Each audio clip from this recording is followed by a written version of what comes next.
Bonsoir à tous, bienvenue à vous dans cette nouvelle vidéo en direct, une vidéo consacrée à l'estime de soi, pour laquelle je reçois deux invités. Armelle Bonomet, qui est psychologue clinicienne. Bonsoir Armelle.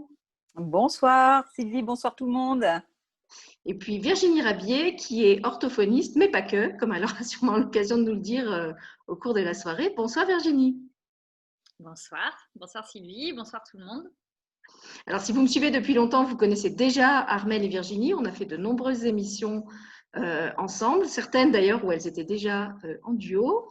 Et pour cette émission sur l'estime de soi, on a choisi de laisser la parole dans un premier temps à Armelle, parce que j'aurais bien aimé qu'elle nous raconte un petit peu de son point de vue de psychologue, comment se construit dans un premier temps l'estime de soi. J'imagine qu'il y a beaucoup de choses déjà qui se jouent dans l'enfance, en particulier dans le rapport aux parents, comment le parent valorise ou pas son enfant, lui permet de prendre confiance en lui, l'encourage. Voilà, Armelle, qu'est-ce que tu peux nous dire sur le démarrage de l'estime de soi quand on démarre dans la vie justement en tant qu'enfant?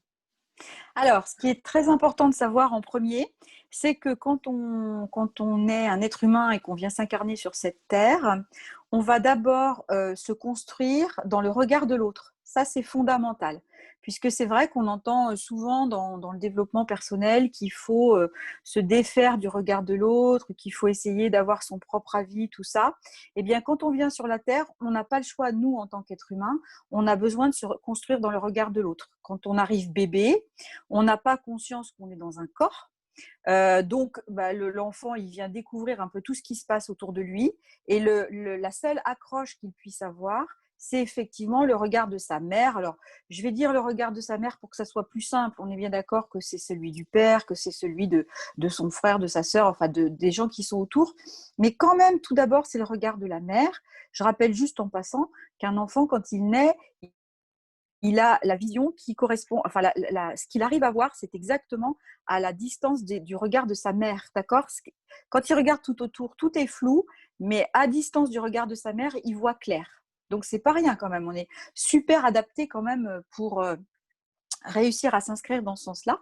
Et c'est là-dedans qu'il va commencer à s'inscrire, l'enfant, dans le regard de l'autre. Donc, ça veut dire que quand on arrive jusqu'à peu près à l'âge de, alors on va mettre 7-8 ans pour l'instant, et eh bien, on se construit par rapport à l'autre. Alors donc, en fait, le bébé, il va commencer à se voir dans le visage de la mère qui lui sourit, qui lui parle, qui le nourrit, etc., etc. Et puis, arrivé autour de 8 mois, il va commencer à prendre conscience qu'il est une entité à part entière, parce que jusqu'à avant ça, alors 6 mois, j'ai dit 8 mois, mais c'est 6 mois, jusqu'avant ça, il ne sait pas qu'il est un individu. Hein, il pense effectivement qu'il est, en fait, je vais presque dire ça, il pense qu'il est l'autre.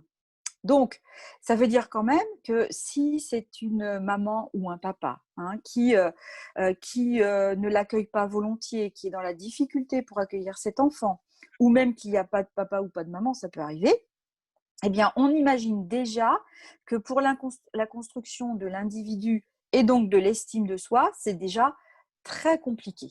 D'accord ? On a d'ailleurs les enfants qui sont les enfants autistes. Eh bien, ces enfants-là, effectivement, le regard de l'autre est leur problématique. C'est la problématique principale, comment on les regarde et comment ils acceptent ce regard. Et leur difficulté, c'est justement d'accepter ce regard. Ça, c'est très, très, très complexe pour eux. D'accord ? Donc, on imagine bien que si on a une maman qui est dépressive, même un papa, mais c'est vraiment beaucoup la maman, la figure d'attachement en premier, eh bien, forcément, l'enfant, déjà, il va regarder dans ce regard quelque chose qui lui montre que la vie est quand même pas très simple et que ce qu'il perçoit de la vie, c'est à travers ce regard. Vers 6 mois, il va y avoir un stade qui est extrêmement important que Jacques Lacan a décrit en psychanalyse. C'est vraiment un moment fondateur. C'est le moment qu'on appelle le stade du miroir. Donc, c'est le moment très classique qu'on connaît tous. Donc, on porte notre enfant dans les bras et puis on passe devant un miroir et très naturellement, moi je me souviens très bien avoir fait ça avec mes enfants, on regarde puis on dit « Ah, ben regarde, ça c'est toi dans le miroir ». Et puis l'enfant, bon, jusqu'avant 6 mois, il perçoit absolument pas ça. Hein. Il voit bien qu'il y a du mouvement, mais étant dans les bras de sa mère, il ne fait qu'un avec cette mère. La mère qu'il effectivement voit lui régulièrement, qu'il voit dans le miroir, et il ne s'aperçoit pas, lui, dans les bras de sa mère.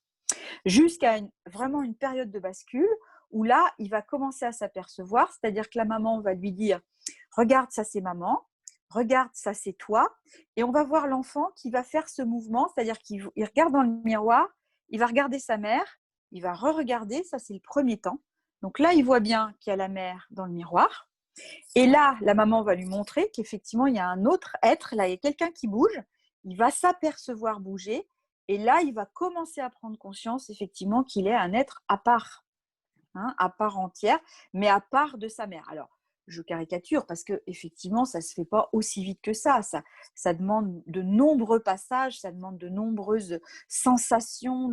Voilà, vraiment l'enfant là, il va commencer à se brancher sur d'autres sensations que les sensations internes. Il va commencer à utiliser vraiment le regard. Hein. Il avait déjà utilisé effectivement l'ouïe et le goût et l'odorat. Le regard, il n'avait pas encore utilisé comme quelque chose qui lui revenait en fait. Et donc, petit à petit, au fil des mois, il va vraiment prendre conscience, effectivement, qu'il est un être à part entière, d'accord? Et que là, il va pouvoir avoir un regard sur les choses, mais il n'est pas encore assez mature pour pouvoir avoir un avis, bien entendu, se construire dans ce sens-là. Donc, c'est toujours le regard de la mère qui vient le signifier et le décrire.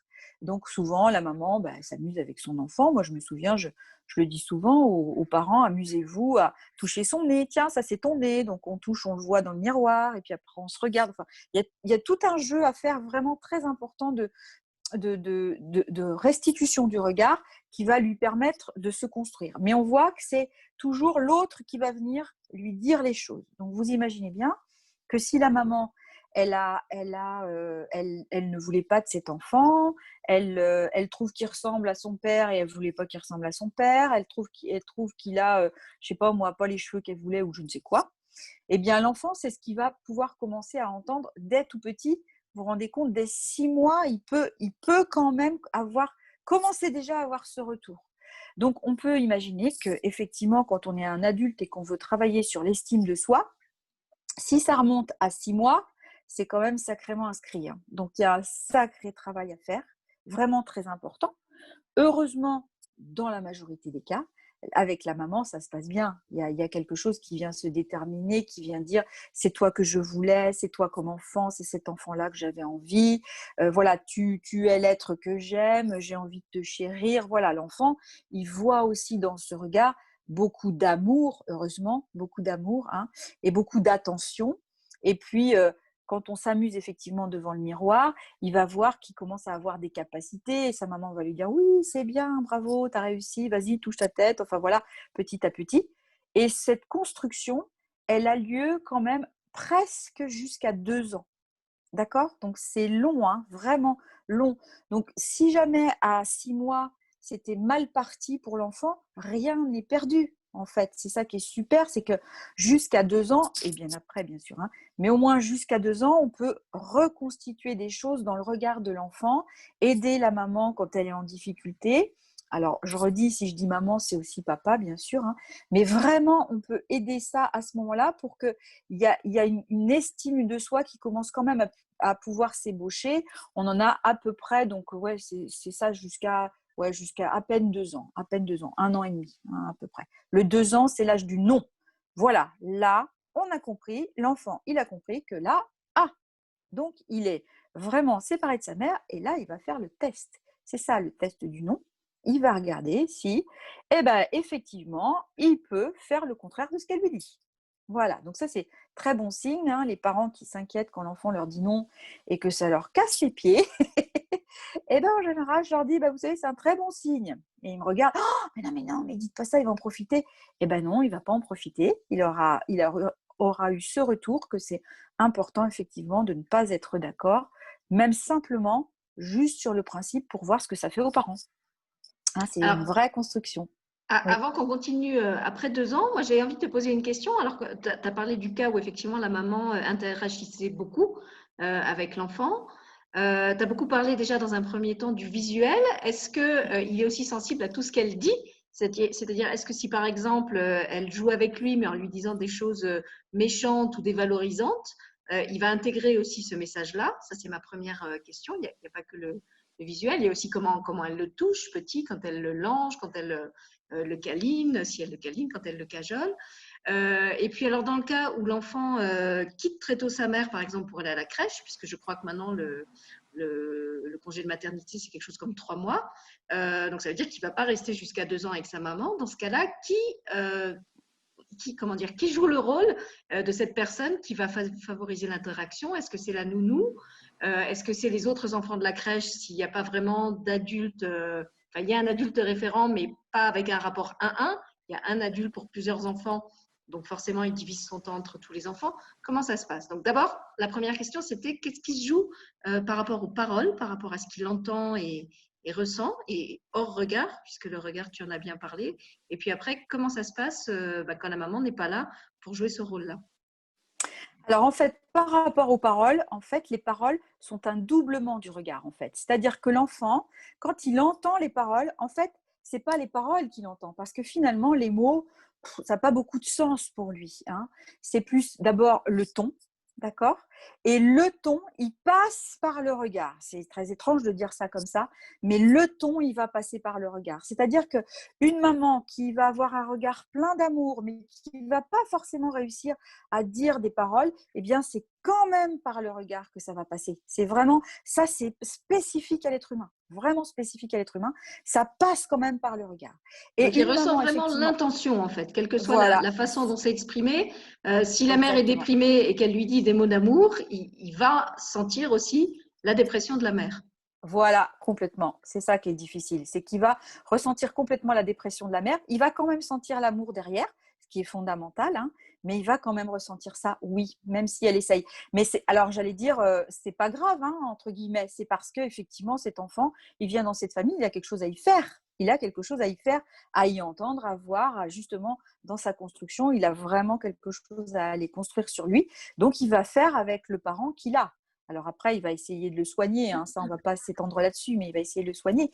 Mais effectivement, c'est quand même dans le regard que ça passe. Et ça me fait penser, là, Sylvie, aussi, pour les parents qui sont aveugles ou pour les enfants qui sont aveugles, parce que ça aussi, c'est complexe, parce que du coup, comme on se construit dans le regard, eh bien, il va y avoir chez l'enfant, alors on va prendre l'enfant qui est aveugle, eh bien, chez l'enfant qui est aveugle, il va utiliser ses autres sens pour venir s'inscrire. Parce qu'il est venu sans ses yeux. Alors moi, je vais peut-être choquer encore des gens, mais je le dis, s'il vient sans ses yeux, c'est qu'il l'a choisi, c'est qu'il a autre chose à faire qu'avec ses yeux. Et donc, du coup, eh bien, il va développer d'autres sens par lesquels il va attraper des choses que nous, voyants, on n'attrape pas, hein. Alors là, c'est clair, hein, parce qu'on se contente finalement de notre regard dans lequel on lit tout, en fait, hein. Avec les masques qu'on porte en ce moment-là, on sait ce qu'il en est, hein. On sait que dans le regard, on lit beaucoup de choses, même si on lit encore à peine tout, mais on lit beaucoup de choses. Et donc, l'enfant, oui, il va passer à travers ça. Si la maman est aveugle, effectivement, l'enfant qui est venu avec cette maman aveugle, il va savoir aussi utiliser cette maman, la façon dont elle s'exprime, pour pouvoir y prendre tout ce qu'elle peut. Mais on sait que pour l'enfant qui a une maman aveugle, c'est un peu plus complexe pour lui. Je ne rentrerai pas dans les détails parce que je ne suis pas vraiment calée là-dessus, mais je sais que c'est un tout petit peu plus complexe. Il va avoir besoin du regard d'autres personnes aimantes, voilà, d'autres figures d'attachement dans lesquelles il va quand même avoir le regard accroché. Mais ça, de toute façon, il y en a tout le temps, hein. Il y a plein de gens autour de la personne, donc il n'y a pas de souci. Hein, ça, c'est important. Et puis, quand l'enfant va à la crèche très tôt, ce qui a été par exemple le cas de mon enfant qui n'est pas allé à la crèche très tôt, mais qui est allé en garderie très tôt, puisque je faisais mes études en même temps que j'ai eu cet enfant, vraiment en même temps. J'ai eu 2 bébés en même temps. Eh bien en fait, l'enfant, il va se construire quand même à travers le regard de la maman, parce que c'est cette figure d'attachement qu'il a. C'est quand même dans ce regard qu'il va attraper quelque chose.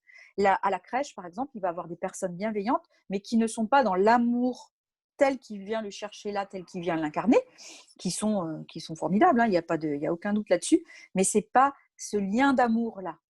D'accord? Donc, c'est pas là où il va construire toute cette estime de soi. C'est vraiment, ça reste quand même avec plus les figures d'amour, les figures d'attachement, d'amour. Et après, si c'est pas la maman, si c'est adopté, enfin voilà, il est capable de le faire, hein. Ben, je trouve que c'est super important que tu dises ça parce que je pense aux mamans justement qui se culpabilisent de laisser leur enfant très tôt à la crèche et qui disent «Ah, j'aurais bien aimé le garder tôt, il est tellement ou elle est tellement petite encore. Et puis là, on va avoir juste 1 heure le soir quand je vais rentrer crever du boulot. Ce sera l'heure de le faire manger, de le mettre au lit. On partagera quasiment plus rien. Et toi, tu nous dis que même cette heure, et même si on est fatigué, c'est quelque chose qui est fondamental dans le développement d'enfant, dans ce qu'il reçoit en fait du parent, quelle que soit la disponibilité du parent pour lui, c'est pas un handicap en fait. Pas du tout. Et je dis même souvent aux parents, même si c'est pas 1 heure, même si c'est 5 minutes, mais que vous êtes vraiment avec lui, vous avez envie d'être avec lui, vraiment, vous lui transmettez tout ce que vous avez à lui transmettre. Eh bien, pour l'enfant, c'est l'intensité qui compte. En fait, c'est même pas le temps, en fait, finalement. Hein, c'est l'intensité de ses retrouvailles, c'est l'intensité de ce que la mère va y mettre aussi. Bien sûr, ce que lui, il va générer chez cette mère aussi, bien entendu. Hein, il y a un impact forcément de l'enfant sur la mère. Mais c'est vraiment ça qui va être très important, c'est cette intensité, ce lien qui se fait. Alors, d'ailleurs, on en a un très bon exemple, je ne sais pas si vous connaissez ça, mais les enfants qui souffraient d'hospitalisme dans les pays de l'Est, là où il y avait eu, ils avaient été mis dans des orphelinats parce qu'il y avait eu plein de mamans qui avaient disparu, eh bien, ces enfants-là, effectivement, ils n'avaient pas de lien, comment j'allais dire, de lien du regard de par les maternants, puisque les maternants, bah, ils leur collaient les biberons parce qu'ils en avaient tellement qu'ils ne pouvaient pas faire autrement. Et donc, du coup, les enfants, ils étaient abandonnés à eux-mêmes dans leur berceau. Et donc, du coup, c'était des enfants qu'on avait l'impression qu'ils n'étaient pas là, ils n'étaient pas habités. Effectivement, ce regard sur eux n'avait pas eu lieu.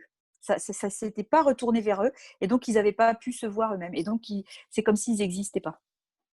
D'accord. Avant que tu Voilà continues, comment peut-être je vais demander à Virginie si elle veut réagir à ce que tu as dit ou si elle préfère qu'on te laisse continuer.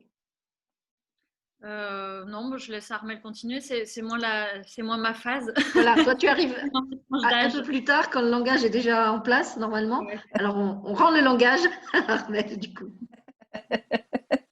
Et donc l'enfant, voilà, jusqu'à à peu près 1 an et demi, 2 ans, effectivement, il va vraiment se construire en interaction, vraiment avec le regard, et puis petit à petit, justement, avec le langage qui va arriver quand même, hein.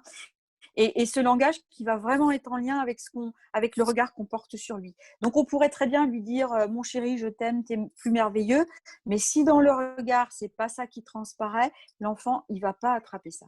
En fait, il va attraper ce que le regard vient lui dire, hein. Et donc ça c'est vrai que, alors souvent quand on a par exemple des mamans dépressives, hein, qui sont vraiment en très grande difficulté ou qui sont malades pour X raisons, et qu'elles essayent quand même de transmettre quelque chose, donc elles essayent quand même, hein, par le langage, mais si vraiment elles sont vraiment pas bien, pour l'enfant, ça va être vraiment compliqué d'avoir cette figure d'attachement, hein. Et on le voit dans des enfants où, par exemple, ils ont des mamans psychotiques quelquefois qui sont très perturbées.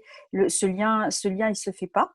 Et donc, du coup, l'enfant, il a un regard sur lui très biaisé, très, très, j'allais dire, sur l'estime de soi, qui est quand même, voilà, qui est quand même pas le reflet de ce qu'il est vraiment, de ce qu'il vient incarner, hein, puisqu'il a décidé d'avoir une maman comme ça, donc il vient incarner quelque chose. Mais c'est difficile pour lui. Il faut s'il y a un papa qui arrive à retransmettre quelque chose pendant ce temps-là, déjà c'est beaucoup aussi, parce que le papa, il peut aussi vraiment faire ça. Mais c'est un petit peu plus difficile pour lui, le papa, de faire de faire le rôle de la maman, hein, parce qu'effectivement, il n'est pas une maman, il est un papa. Donc, effectivement, il n'a pas le même regard sur son enfant que sa maman. Mais ça ne veut pas dire que le regard est moins bien ou mieux, hein. Ce sont deux regards différents. En tout cas, quand l'enfant est tout petit, c'est vrai que le regard de la maman est vraiment très important. Après, s'il n'y a pas la maman, parce que la maman a disparu, eh bien, quand le papa il vient reparler à l'enfant, il peut aussi bien parler de la maman. Tu sais, ta maman, elle aurait été très contente, elle serait fière de toi, vraiment, tu lui ressembles beaucoup. Voilà. Il y a tout un langage que le papa peut tenir pour porter la parole de la maman, hein, dans la vérité. Ça, c'est toujours ce qui est important, dans la vérité. Si la maman, j'en sais rien, on va dire quelque chose de catastrophique, elle se suicidait pour X raisons, eh bien, la vérité, ça va être de dire, eh bien oui, elle n'a pas pu rester. Elle n'a pas pu rester, ce n'était pas possible pour elle, mais ça n'empêche que tu es quand même venue au monde, elle t'a quand même porté, elle t'a quand même accompagné jusqu'au bout. Donc, c'est qu'elle avait quand même envie que tu sois là. Ce n'est pas en lien avec toi. Voilà, ça c'est important de pouvoir de faire entendre au papa, au papy, aux mamies, enfin voilà, les gens qui entourent l'enfant, que effectivement la parole de la maman peut être rapportée quand même, d'accord, même s'il n'y a pas le regard, d'accord. J'ajouterais, Oui. alors tu parles du cas extrême du suicide, mais peut-être expliquer aussi à l'enfant que ça n'est pas de sa faute.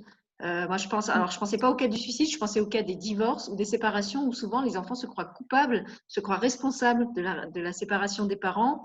Ils l'expriment d'ailleurs quelquefois, ils le verbalisent et où c'est vraiment important de leur expliquer qu'ils ne sont pas responsables, que ce qui se joue entre les parents, c'est quelque chose qui ne concerne que les parents, où l'enfant n'a rien à voir, que l'enfant, c'est un fruit de l'amour des parents, même si cet amour n'est plus là aujourd'hui. Et quel que soit l'âge de l'enfant, je trouve que c'est vraiment important de lui rappeler ça, qu'il n'est pour rien dans ce déchirement de la structure familiale, parce qu'il y a beaucoup de culpabilité qui peut être ressentie à ce moment-là. Et ça joue aussi justement sur l'estime de soi, de se dire après, oh, c'est moi le mauvais, c'est moi la mauvaise qui ai fait ça, j'ai pas été capable de tenir mes parents ensemble, etc.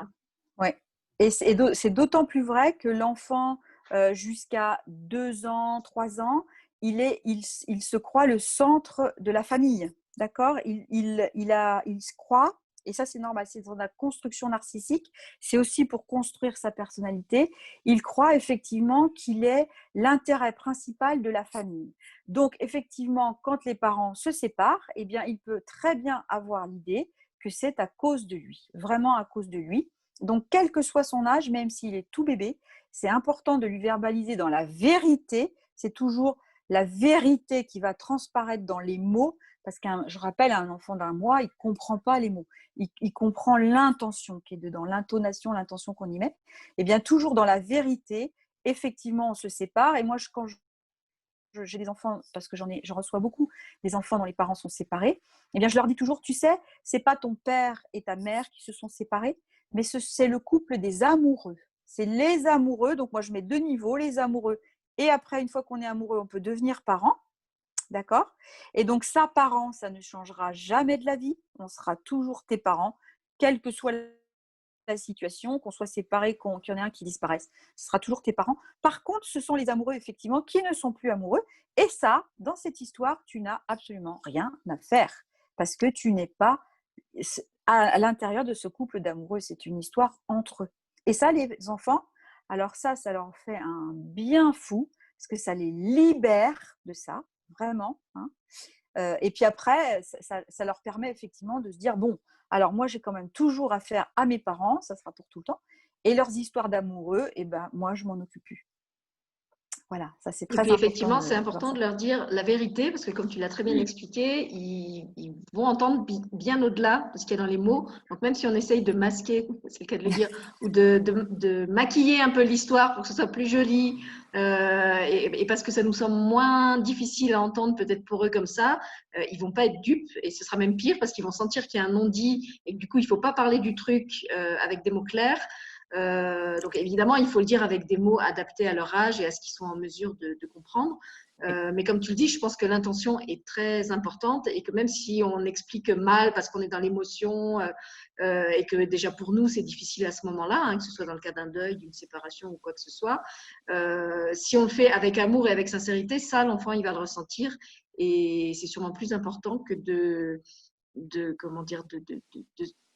d'essayer de maintenir un faux semblant de façade pour donner l'impression qu'il n'y a pas tout qui s'écroule, puisque de fait, il y a tout qui s'écroule. autant le dire cash, quoi. C'est ça. Ouais. Puis en général, les enfants, ils ne sont pas dupes. De toute façon, si on leur ment, ils vont continuer, ils vont être encore pires. Enfin, de toute façon, c'est une évidence. Il ne faut pas les prendre pour des imbéciles. Ils ne sont pas du tout, c'est pas parce qu'ils sont petits. Faut se rappeler qu'ils sont peut-être beaucoup plus vieux que nous au niveau de leur âme. Donc, faut arrêter. C'est pas parce qu'ils n'ont pas toute la capacité de l'utilisation du corps que à l'intérieur, ça ne résonne pas, quoi. C'est vraiment important, ça. Et puis par rapport Et à, puis, excuse-moi, par rapport à oui, ce que tu disais tout à l'heure sur les oui, psychothérapies, les mamans qui sont en difficulté, etc. Moi, je pensais aux mamans aussi, tu vois, qui peuvent faire des baby blues après un accouchement, qui sont pas au mieux de leur forme. Frédéric sur le chat nous demande quand la maman suit une psychothérapie et qu'elle bouge psychologiquement, est-ce que l'enfant bouge aussi? C'est-à-dire, est-ce que si la oui, maman va bien sûr. mieux, le bébé du coup va aller mieux aussi? Oui, oui, complètement. Et très souvent d'ailleurs, l'enfant, il est le symptôme, très souvent. Vraiment, moi, j'ai eu très souvent le cas d'enfants qui venaient me voir, ils allaient mal et ça se terminait, je les suivais pendant 2 ou 3 séances et ça se terminait, c'est la maman que je prenais en suivi parce qu'effectivement, l'enfant, il est vraiment le symptôme, hein, et il vient refléter ce qui est compliqué. Alors, pour la maman, après, ça peut être pour la famille, enfin là, il y a plein de possibilités. Mais effectivement, si la maman est en thérapie, oui, oui, ça va faire bouger l'enfant et l'enfant, il va aller beaucoup mieux. Déjà, la maman, elle se connaît, elle va se désculpabiliser. Donc, du coup, l'enfant, il va sentir effectivement qu'elle est en train de grandir et que du coup, il y a quelque chose qui bouge et lui, oui, il va bouger. Ça, c'est une évidence. Oui, oui, c'est sûr. Alors, je te laisse enfin continuer pour qu'on sache ce qui se passe après 2 ans. Donc, après 2 ans, l'enfant voilà, va commencer à s'autonomiser, c'est-à-dire qu'il va commencer à prendre conscience qu'il est indépendant du parent. Et donc là, il va commencer à écouter aussi d'autres personnes que le parent, hein, donc les éducateurs, enfin voilà, l'école, tout ça, un petit peu plus que ce qu'il faisait avant. Mais la parole du parent reste encore la parole primordiale pendant jusqu'à 7 ans quand même, hein, c'est la parole primordiale. On entend d'ailleurs les enfants qui disent moi je veux faire ça pour faire plaisir à mon père, à ma mère. Enfin c'est assez flagrant. Virginie nous en parlera un peu plus après. Et il faut pas oublier là que là la parole va commencer à prendre plus d'importance que le regard. Voilà. Là, il va y avoir tout doucement une bascule sur effectivement les mots qui vont prendre du sens, qui vont commencer à vraiment avoir un vrai sens.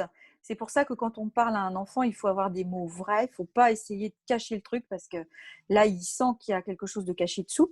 Et là, quand on va commencer à dire des choses difficiles, t'es pas capable, t'es nul, t'y arrives pas, là, ça va vraiment avoir un impact vrai. Là, la parole va vraiment avoir un impact dans ce moment-là. Est-ce que tu veux embrayer là-dessus, Virginie? Dis-moi. Oui, bah, pourquoi pas. Bah, moi, je reçois des enfants qui, en tant qu'orthophonistes, qui sont en, en décalage dans leurs apprentissages et aussi quand même dans leur construction, je trouve, individuelle. Quand tu parlais de cette autonomisation, enfin de cette individualisation, moi, ça m'arrive encore de recevoir des enfants euh, qui semblent pas vraiment individualisés, hein. Alors, je pense plutôt aux enfants qui ont des troubles autistiques encore, mais qui sont vraiment fondus dans tout le reste. Et moi, c'est des étapes que je reprends en fait. Donc, enfin, pour lesquelles je ne mettrai pas forcément les mots, parce que c'est vrai que je n'ai pas fait une analyse psychologique approfondie, mais en tout cas, l'intuition m'amène à retourner comme ça à des étapes qui me semblent pas présentes encore. Voilà. Et effectivement, alors le langage est important. Moi, ce qui me venait, c'était, j'avais le mot alignement en fait. C'est vrai que souvent, dans ce que je perçois aussi quand je reçois les parents, c'est cette difficulté d'alignement entre leurs pensées, leur corps, leurs émotions et ce qu'ils disent. Et effectivement, les enfants, ils perçoivent ça. C'est-à-dire que même si on leur dit quelque chose, mais non, je te fais confiance, il n'y a pas de problème, il y a tout le corps, où il y a toute l'énergie derrière, ou toutes les peurs, enfin, qu'on perçoit, qui ne sont pas dites, mais qu'on perçoit, qui sont présentes. Et les enfants sont des vrais capteurs sur pattes. Donc, ils sont connectés à tout ça, quoi, constamment et tout le temps, hein, que ce soit les parents, que ce soit l'institut, que ce soit moi, hein, clairement, parce que moi, en recevant ces enfants-là, ça me demande une présence et un alignement constant. Et plus je fais un travail sur moi, plus je suis dans la conscience par rapport à moi, plus mon regard sur moi et sur l'estime que j'ai pour moi évolue, et plus ces enfants évoluent sur le temps de mes séances. Donc, c'est vraiment des vases communicants aussi, c'est-à-dire que plus je transforme mon regard sur moi, plus du coup je transforme mon regard sur eux, et plus ils sont en capacité de me montrer qui ils sont vraiment en fait. Voilà.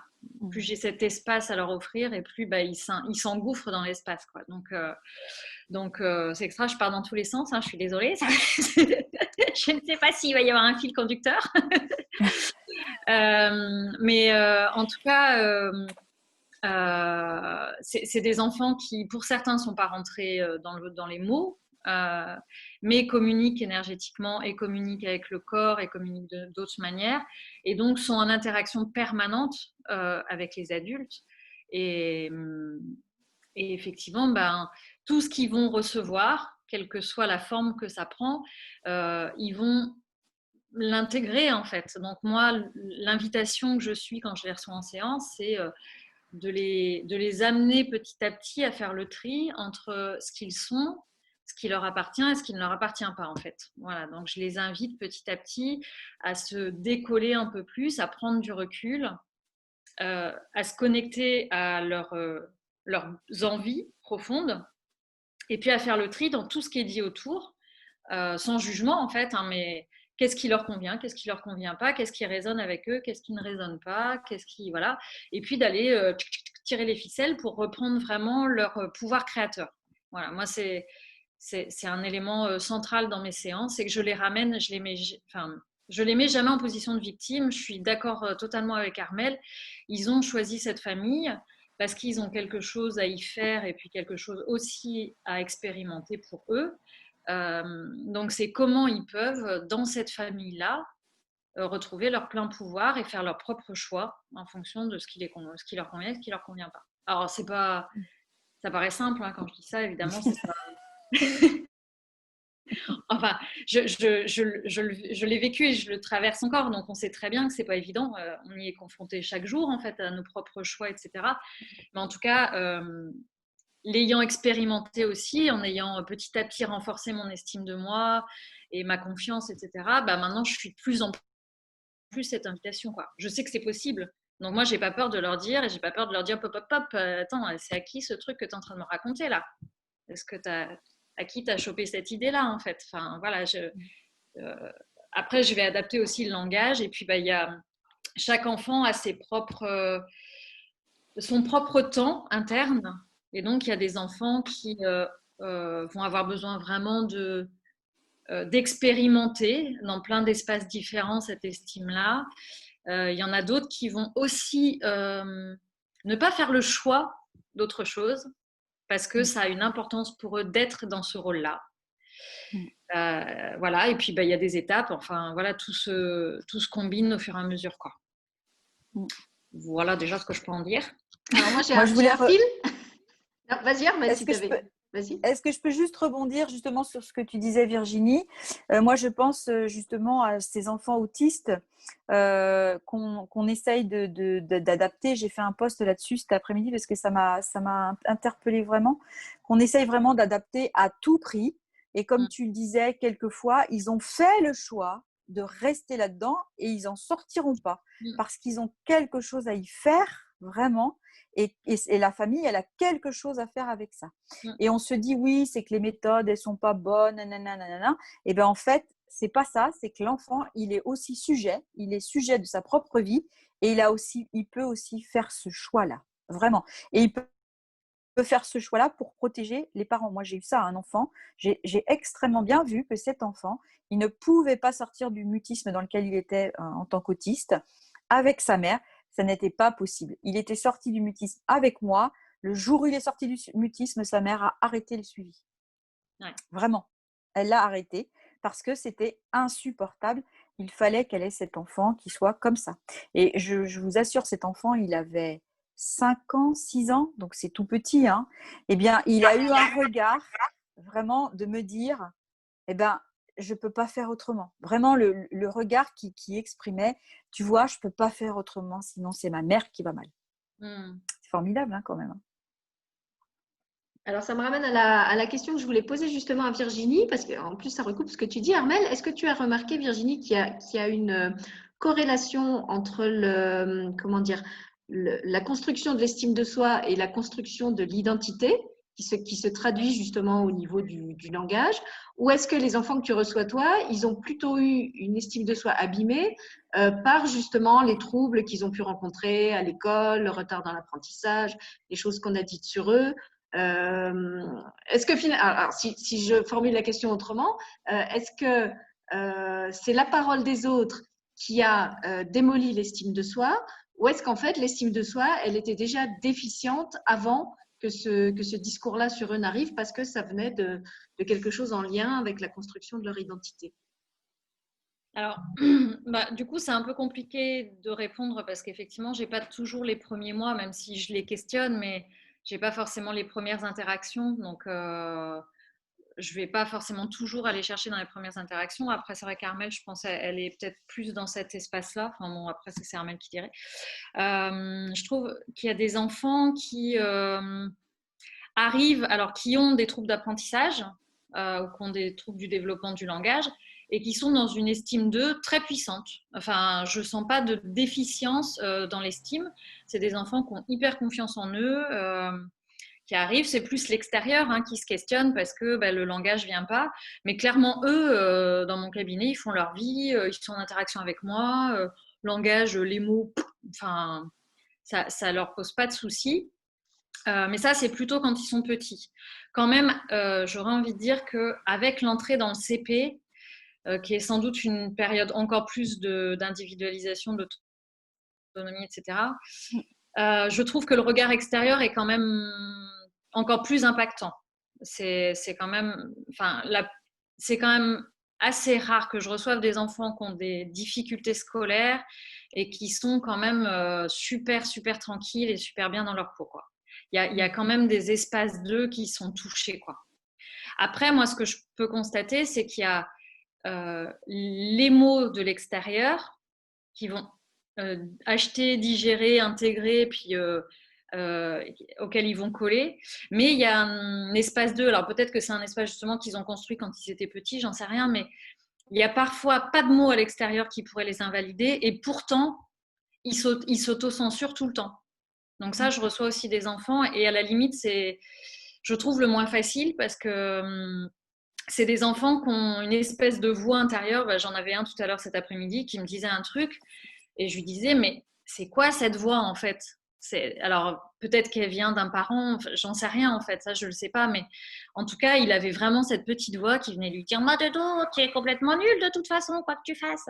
Donc on s'est amusé, voilà, en fait je personnifie dans ces moments-là ces voix-là en lui expliquant que il y a tout un tas de personnages intérieurs qui vivent en nous, et que l'idée c'est ni de lui ni de lui clouer le bec, ni de lui dire que c'est un méchant, mais juste de le regarder, de lui dire, de le regarder comme un personnage, quoi, et de lui dire, est-ce que j'ai envie de t'écouter, est-ce que tu me plais, ce que tu me racontes, et puis si ça te plaît pas, tu lui dis, ok, j'ai plus envie de t'écouter. Voilà, d'essayer de simplifier les choses au maximum. Après, bon, voilà, ça fonctionne pas pareil, c'est chez chaque enfant, ça va prendre du temps, mais il y en a certains qui ont vraiment un personnage intérieur très très puissant, et qui n'est pas forcément incarné, en tout cas moi dans ce que je vois, ni par l'enseignant par exemple, ni par les parents, qui sont des parents plutôt accompagnants, qui font confiance. Après, il y a tout le non-verbal, et puis tout le quotidien, et ça je le perçois pas forcément. Ça je l'ai pas forcément dans le temps de mon cabinet. Donc Non, voilà. mais c'est bien parce que tu réponds à une personne qui demandait sur le chat, en tant que tiers, comment convaincre les parents de faire confiance à leurs enfants? J'entends parfois des parents dire il est nul en maths devant l'enfant. Alors effectivement, je pense que sur le discours des parents, on ne peut pas agir beaucoup en tant que tiers, sauf peut-être si vraiment on est proche ou de la famille et que là on peut se permettre de faire une remarque ou de pas prendre le contre-pied, mais donner un autre point de vue à l'enfant.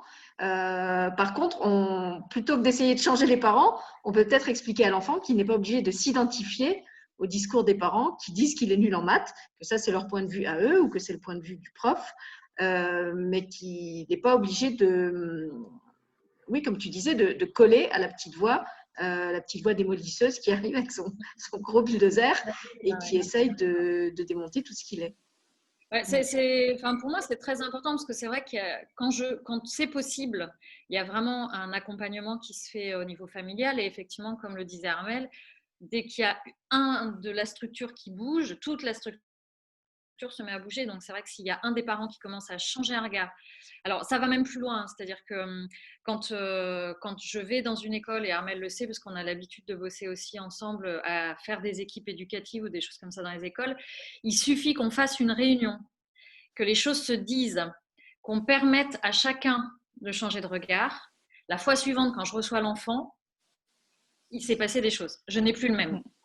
Donc, à partir du moment où on commence à porter un regard différent, même si on n'a pas mis de mots, même s'il n'était pas là physiquement, même si rien n'a été dit, il s'est passé quelque chose, en fait. Donc ça, c'est vraiment génial. Et j'ai encore perdu le fil du débat. Non, tu n'as pas perdu. Je posais la question du chat de la personne qui demandait comment réagir justement quand des personnes disent devant toi ou c'est ça. devant quand un enfant qui est nu. Quand on peut, on travaille en interaction. Mais quand c'est pas possible, c'est vraiment toujours remettre l'enfant au centre en lui disant, mais à chaque instant, tu as la possibilité de prendre ou de pas prendre, quoi. Tu as la possibilité voilà, ça arrive souvent hein, qu'ils disent, bah, il est comme moi, il est comme moi, puis de toute façon, il sera pas bon en français, puis c'est comme ça a toujours été dans la famille, c'est générationnel. Et les dyslexiques, c'est pareil. Les dyslexiques, alors j'ai un discours qui est parfois un petit peu différent parce que c'est vrai qu'on a tendance à dire que c'est neuro, la dyslexie, que donc quand on est dyslexique, par exemple, bah, c'est à vie. Alors ça, pour moi, c'est pas possible de dire ça parce que moi, je me dis que tout est possible à tout instant et qu'on n'a pas toutes les cartes, on n'a pas toutes les cartes visibles en main. Donc oui, dans l'état actuel des choses, effectivement, il y a des troubles qui pourraient faire penser à une dyslexie, mais l'enfant, il va pouvoir se transformer et changer. Et puis, et donc dans la dyslexie, on dit que c'est souvent familial en fait, et c'est héréditaire. Donc c'est vrai que ce côté-là, ben, alors ça peut être apaisant pour certains parents parce que du coup, ils se reconnaissent et donc hop, il y a quelque chose qui se récupère aussi dans leur propre histoire. Mais en même temps, c'est vachement fermant. Qui dit héréditaire dit quand même que c'est bloqué, que c'est voilà, on est coincé, que ça sera comme ça et c'est pas autrement quoi. Donc moi, j'invite toujours à d'autres possibles en disant ben alors on dit que, mais moi je pense que tout est possible et que tout peut changer et tout peut se modifier. Voilà. Oui, justement, puisque tu parles des autres possibles, il ne faut pas oublier aussi que plus l'enfant va grandir, plus justement il va avoir de possibles en tant que référent. Petit, il a effectivement que la mère ou la cellule familiale qui est assez restreinte. Puis après, ben, effectivement, il va se socialiser, il va avoir d'autres adultes qui vont s'occuper de lui. Donc, il peut très bien venir d'une famille où on le dévalorise et avoir la chance de tomber sur une nounou ou un instit ou un éducateur ou je ne sais pas qui, un grand-père qui va s'occuper de lui et qui aura sur lui un autre regard qui va lui apporter justement ce désenfermement par rapport aux parents qui peut-être projettent sur lui son histoire, ses défauts, etc. Moi, j'ai beaucoup travaillé avec des enfants qui étaient dans l'enseignement adapté, donc un peu comme toi Virginie, des enfants qu'on avait catalogués comme enfants à problème, incapables d'apprendre et tout. Et souvent, ce qui marchait très bien avec eux, c'était de leur donner des responsabilités, parce que justement, c'était des enfants qui avaient tellement entendu « tu n'es pas capable, tu ne sauras pas faire, ah, tu es vraiment nul ». Enfin, voilà, je ne vous fais pas un dessin. Vous voyez le genre de discours qu'ils entendent non-stop et qu'ils intègrent comme une vérité, même à force, et de retrouver un référent qui leur fait confiance, qui leur confie des responsabilités, qui leur donne le droit de se tromper. Ça aussi, c'est important. Lui dire, eh ben oui, peut-être qu'il y a un jour, tu ne sauras pas faire. Eh ben, c'est pas grave. Ça fait partie du risque. Moi, je pars du principe que quand on apprend, ça sous-entend qu'il y a des moments où on fait des erreurs. Sinon, on ne serait pas en train d'apprendre. Donc, si apprendre, ça voulait dire tout savoir faire tout de suite, bien du premier coup, franchement, je pense qu'il n'y a pas beaucoup de monde dans la société actuelle qui serait capable d'apprendre dans ces conditions-là. On voit bien que tous les enfants, même les animaux, quand ils apprennent à marcher, quand ils apprennent à manger, quand ils apprennent à faire un geste, quand ils apprennent à faire caca, n'importe quoi, il y a des fois où il y a des ratés. Et ça fait partie de l'histoire. Donc, donner aussi ce droit de se tromper, ce droit de, entre guillemets, pas bien faire, je trouve que ça fait aussi du bien à l'estime de soi de ne pas avoir cette espèce de désir de perfection. Et pour en revenir à ce que disait Armelle sur l'âge tournant là, du CP, Moi, j'ai vraiment pu observer ça chez des enfants avec qui je faisais des ateliers d'expression par la peinture. Alors, on voyait très bien que tant qu'ils étaient petits, tant qu'ils étaient en maternelle, ils étaient vraiment dans la liberté de peindre, dans la joie de peindre. Si la peinture coulait, si elle giclait, s'ils se tachaient les mains, s'il y avait une trace de main, une traînée sur la feuille, ils trouvaient ça rigolo et même à la limite, ils la transformaient en autre chose. Et puis alors, arrivait l'année du CP, donc le groupe des 6 ans. Alors là, c'était catastrophique. Ils se mettaient tous à vouloir dessiner au crayon avant de peindre. Dès qu'il y avait une petite coulure sur la feuille, il fallait la déchirer ou enlever la feuille, ou c'était raté, ou, enfin voilà, c'était la catastrophe. On voyait vraiment cette exigence presque démesurée envers la qualité de ce qu'ils produisaient. Et je trouve que c'était assez emblématique de ce que finalement on demande à ces enfants à partir de cet âge-là. C'est vrai qu'il y a vraiment l'année du CP comme je trouve pas le mot, un tableau d'exigences à remplir dans tous les domaines. Hein. Il faut avoir la bonne graphie, il faut être capable de s'organiser, il faut être capable de mémoriser plein de choses, il faut être capable de tenir en place toute la journée sans se lever de sa chaise. On n'a plus le droit d'aller faire pipi pendant la classe. Enfin voilà, il y a comme ça plein de choses extrêmement exigeantes qu'il faut intégrer d'un coup. Et quand on n'y arrive pas, eh ben, j'imagine qu'effectivement, l'estime de soi, elle prend une claque. Moi, je vais rajouter des choses aussi. Donc, en fait, 6 ans, effectivement, c'est quand même une période tout à fait particulière. On dit 7 ans, l'âge de raison. C'est pas pour rien. C'est pas pour rien que le CP, c'est 6 ans. C'est l'âge où on apprend à lire. Parce qu'effectivement, au niveau psychique, il y a vraiment une transformation qui se passe. Hein. Et c'est pour ça que l'enfant, il a des connexions qui se font à cette période-là qui ne se sont pas faites avant. Hein. Et c'est pour ça qu'il apprend à lire vers 6 ans. Il y a des enfants qui sont prêts un peu avant, hein, il n'y a pas de souci, mais c'est en gros à peu près ça.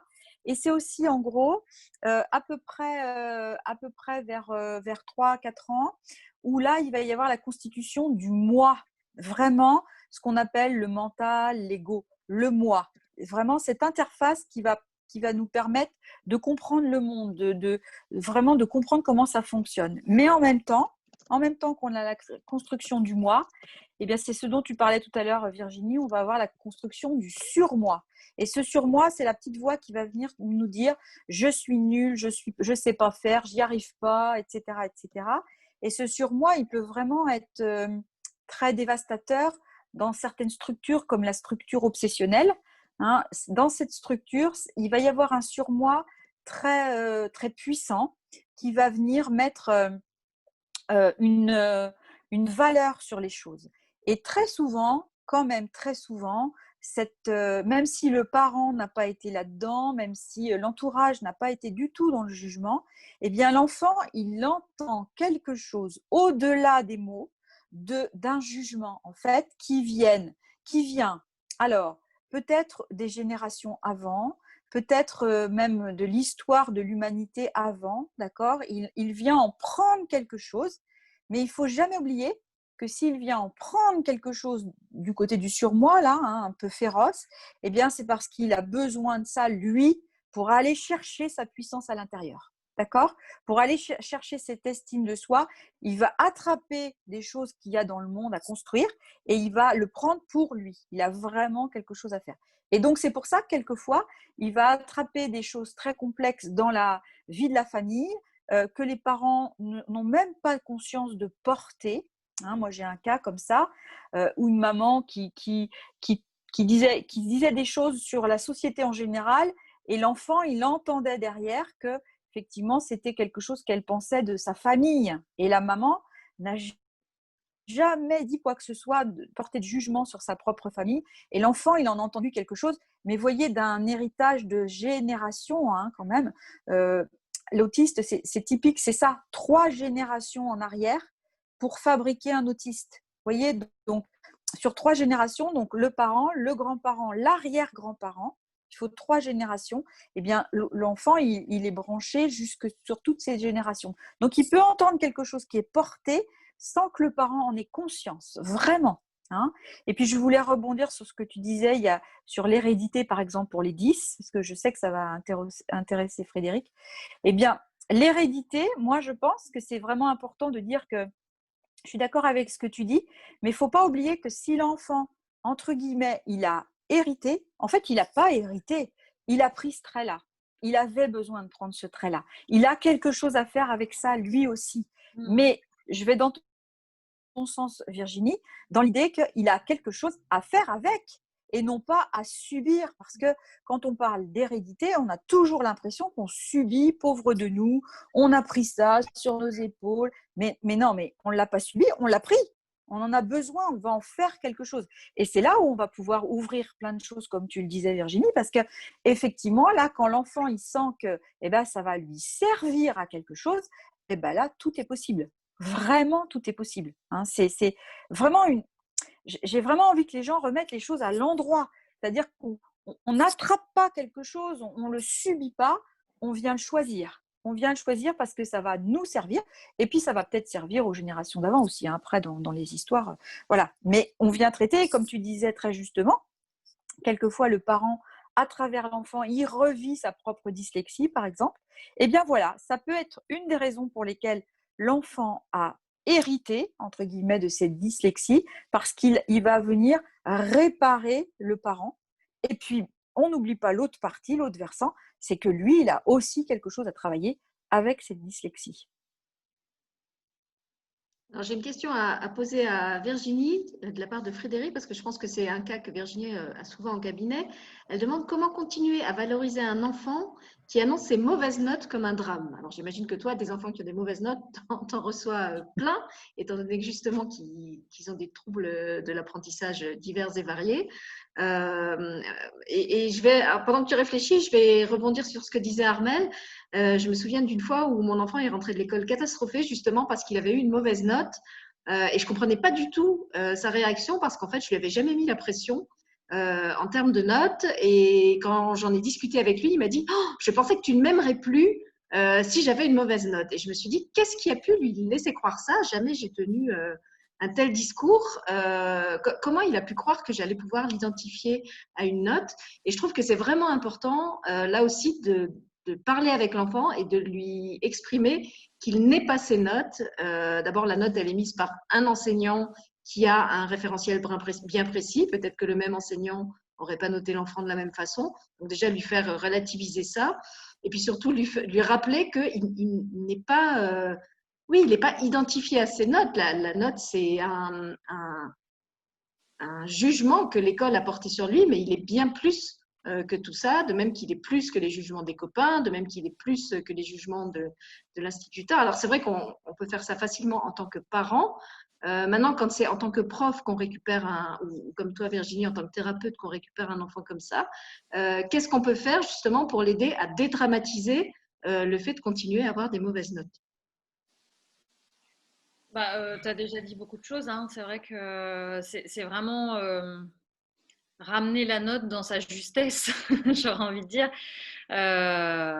d'essayer de faire dégonfler un peu le truc parce que ils sont quand même, quand tu dis ils sont pas à la note, mine de rien, malgré tout, quand ils sont à l'école, ils deviennent quand même ce référent, enfin, ils deviennent la note. Hein. Enfin, je veux dire, on parle des notes quand on va à l'école, hein, on ne parle pas de l'enfant. Enfin, moi qui ai eu aussi l'expérience personnelle avec mon fils, il a vraiment fallu que je sois très présente et consciente dans la conversation pour permettre au prof qui était en face de moi de se décoller de la référence seulement des notes et du comportement pour l'amener à voir mon fils bien au-delà de tout ça. Donc c'est vrai que ça demande aussi en tant que parent et de pouvoir voir aussi ce que ça crée en résonance pour nous, les notes, parce que c'est pas évident, ça engendre des peurs aussi, enfin, ça fait remonter des peurs de qu'est-ce qui va devenir, etc. Donc c'est aussi tout ça, peut-être d'essayer de moi, j'essaie de leur montrer que, ok, pour l'instant, il a ces notes-là, ok, mais dans quelques années, franchement, ça ne peut pas déterminer l'avenir d'un jeune, quoi. Alors, c'est pareil, il y a des fois, ça glisse, hein, quand on a des croyances très profondes.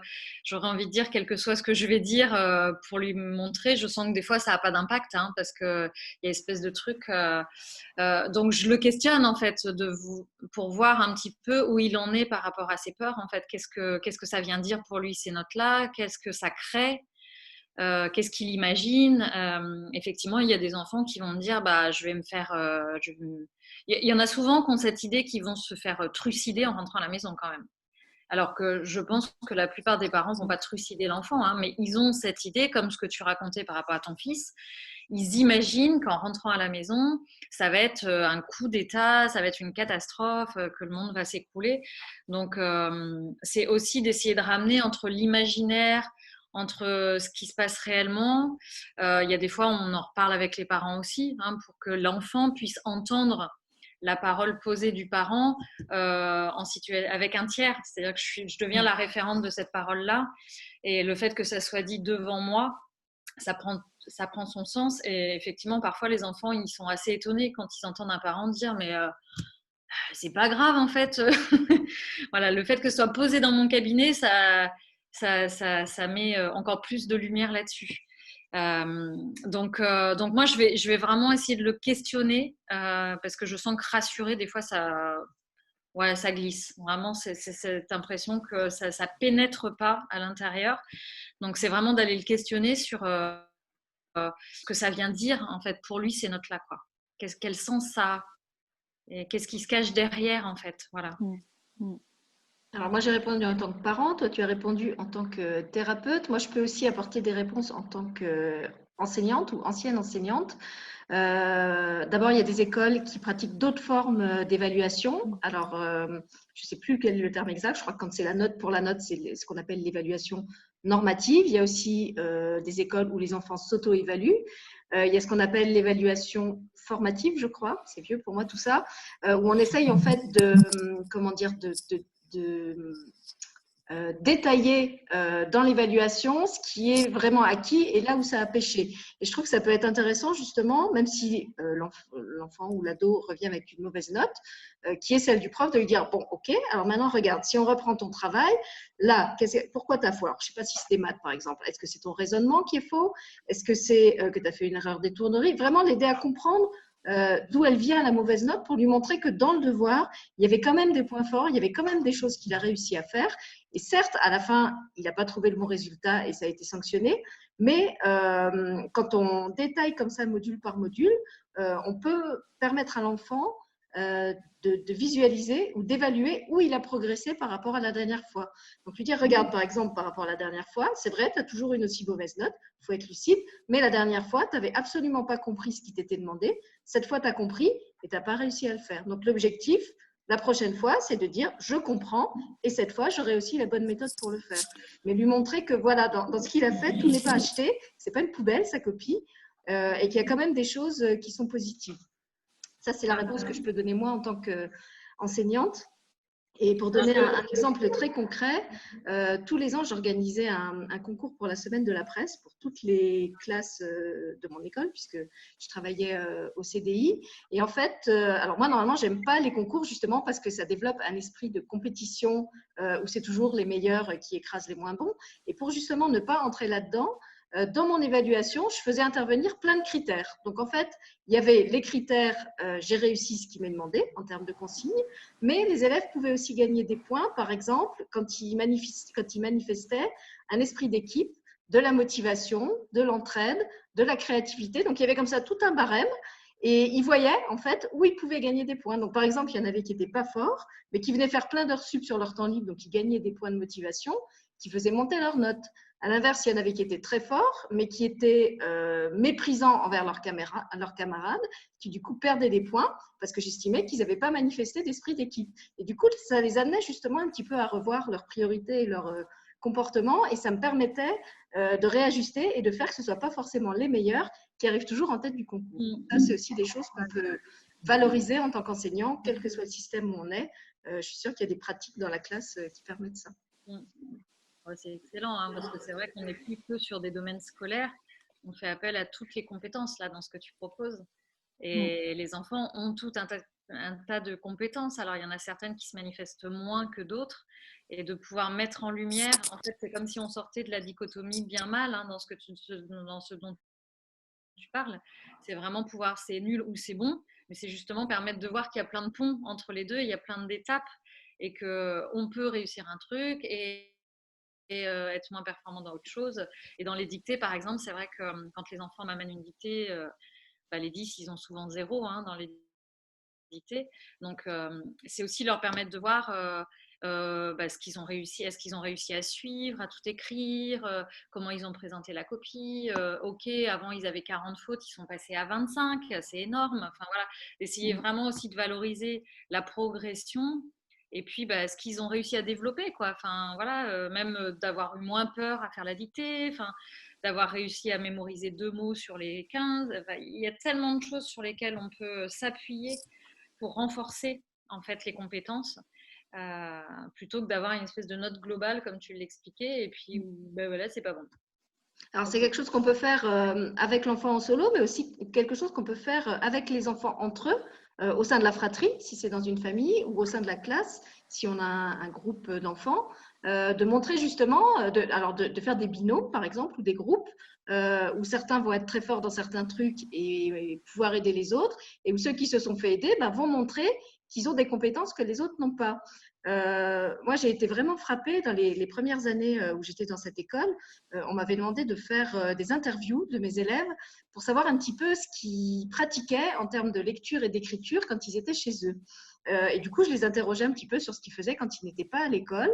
Et j'ai été vraiment stupéfaite, je dois dire, parce que j'arrivais avec beaucoup d'a priori justement sur ces élèves à problème, de découvrir que ceux qui étaient des fois les plus nuls de la classe, c'était ceux qui étaient engagés dans les sapeurs-pompiers volontaires, c'était ceux qui faisaient les courses de la petite mamie du palier parce qu'elle était handicapée et qu'elle ne pouvait pas les faire elle-même. Et je me disais, ok, ils sont peut-être pas forts en orthographe, en lecture, en calcul, en tout ce qu'on veut, mais alors au niveau humain, ils pourraient donner des leçons de vie à la plupart des adultes et des profs que nous sommes dans cette école, parce qu'ils ont une maturité et une expérience de vie qu'on était loin d'avoir à leur âge. Et ça, c'est des choses que l'école ne reconnaît pas toujours. Donc, sans aller jusque-là, je pense que dans une classe ou dans un groupe d'enfants, on en a toujours qui sont plus forts dans certains trucs et moins forts dans d'autres. Et ça peut être intéressant justement de les faire travailler en équipe ou même, comme dans certaines écoles Montessori, par exemple, faire travailler les plus grands avec les plus petits, où les plus grands vont découvrir que des fois, ce n'est pas eux qui savent tout et que les plus petits vont être plus créatifs pour certaines choses, vont avoir, je ne sais pas, plus d'inventivité, vont être moins scolaires. Moi, je me souviens avoir fait travailler aussi beaucoup les petites classes et les grandes classes ensemble dans mon école. Alors, les petits adoraient ça parce qu'au lieu d'avoir un prof sur le dos, ils avaient comme un grand frère qui leur expliquait tout avec des mots qu'ils comprenaient, à la différence du prof. Et puis, les grands, à l'inverse, se sentaient super valorisés d'avoir des petits qu'on leur confiait. On parlait tout à l'heure de responsabilité. Imaginez un prof qui délègue la responsabilité d'expliquer, d'enseigner à lui, un ado mal dans sa peau, nul, qui est là dans cette école de nuls, pour eux, c'était formidable. Et en plus, ils jouaient très bien ce rôle. Je ne dis pas ça pour faire de l'angélisme.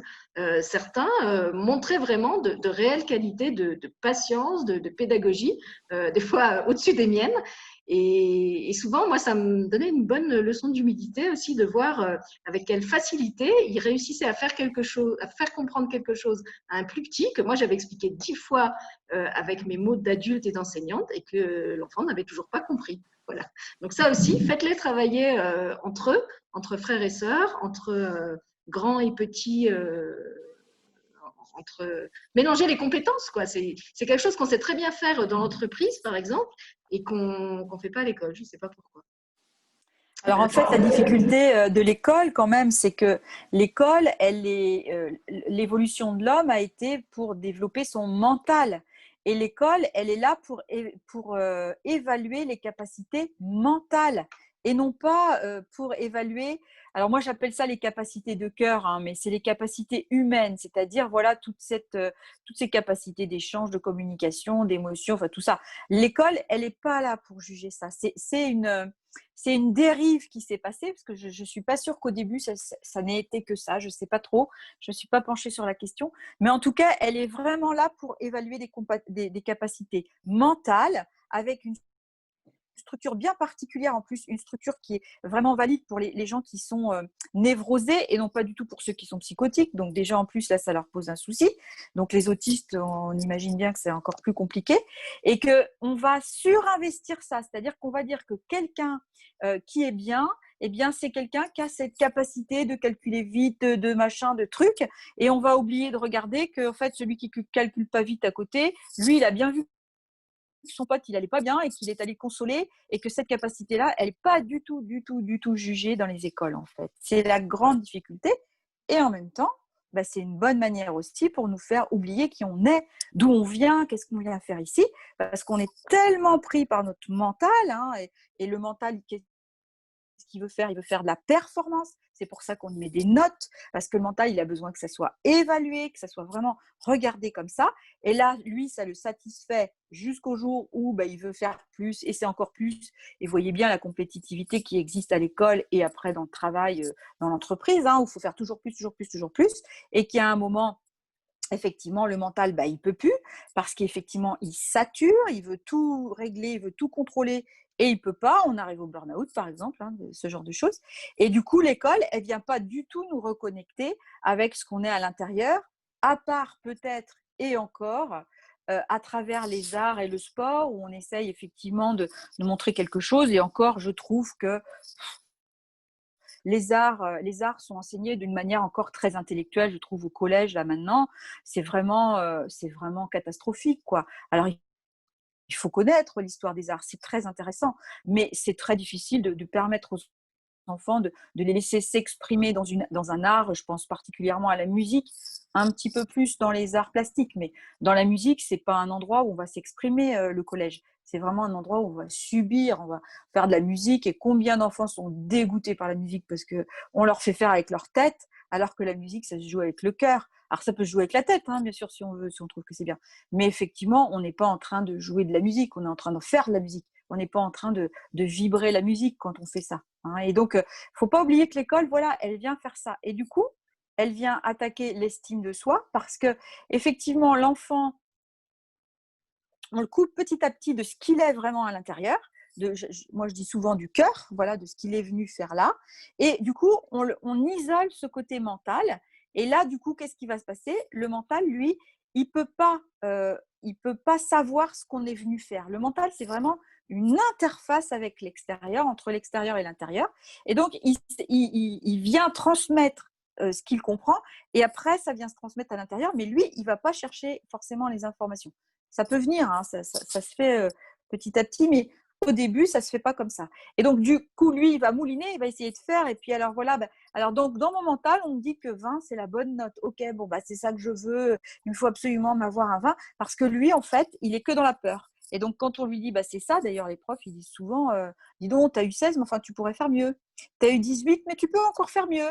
Tu as eu 20, c'est très, très bien, mais enfin, en fait, on ne va pas te mettre 20 parce qu'on ne va quand même pas te dire que c'est parfait. C'est quand même difficile. Alors, je ne parle pas des niveaux primaires. Hein. Ils sont plus souples que ça dans les primaires. Mais dans les classes après, c'est vraiment comme ça. On vient mettre en avant le mental. Et le mental, c'est pas ce qu'on est. C'est pas vrai. C'est là qu'en tant que parent, je pense qu'on peut vraiment relativiser le discours de l'école. Alors, c'est vrai qu'il y a des parents qui vont complètement coller à ce que dit l'école en se disant si j'encourage pas mon fils ou ma fille à être toujours le meilleur, il trouvera pas d'emploi, etc. En même temps, j'ai envie de dire, puisqu'on parlait tout à l'heure des différents référents, que plus l'enfant grandit, plus il gagne en maturité et plus ce fake, il n'y croit pas. Moi, j'ai un préado maintenant à la maison qui me dit en toute lucidité, et je sais très bien que ce n'est pas grâce à l'école que je ne vais pas réussir dans la vie. Quand je regarde les gens autour de moi, je vois qu'il y en a qui sont hyper diplômés et qui n'ont pas de travail, et il y en a qui ont très bien réussi leur vie et qui n'ont aucun diplôme. Ils n'ont même pas le brevet, certains. Et moi, qui suis pourtant une ex-enseignante, je lui dis, mais tu as raison. Tu as raison. Avoir un diplôme, avoir réussi à l'école, ça donne les clés de certaines portes, mais ça ne donne pas toutes les clés. Et il y a des gens qui réussissent très bien sans ces clés. Je pense qu'effectivement, ce n'est pas un passeport pour la réussite, de réussir ses études, surtout dans le système, comme tu dis, tel qu'il est construit aujourd'hui, qui ne valorise qu'un certain type de compétences, qui sont en plus pas forcément celles dont le monde d'aujourd'hui a besoin. Exactement. Oui, et dans le monde futur qui arrive, effectivement, j'allais dire, ce savoir, parce que c'est vraiment un savoir qu'on nous ingurgite, eh bien, effectivement, il vient souvent encombrer la vraie connaissance de ce qu'on vient y faire ici, et il vient cacher tout ça. Et c'est très important de pouvoir se reconnecter. C'est ça qui vient se passer à l'adolescence.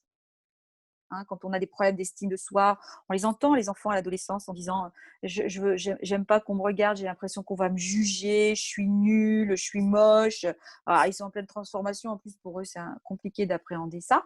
Eh bien, c'est ça qui vient se mettre à place, c'est-à-dire qu'on vient tester le savoir et les connaissances. Où est-ce qu'on en est de notre reconnexion à ce qu'on est vraiment, et on va le mettre justement à l'aune de ce savoir.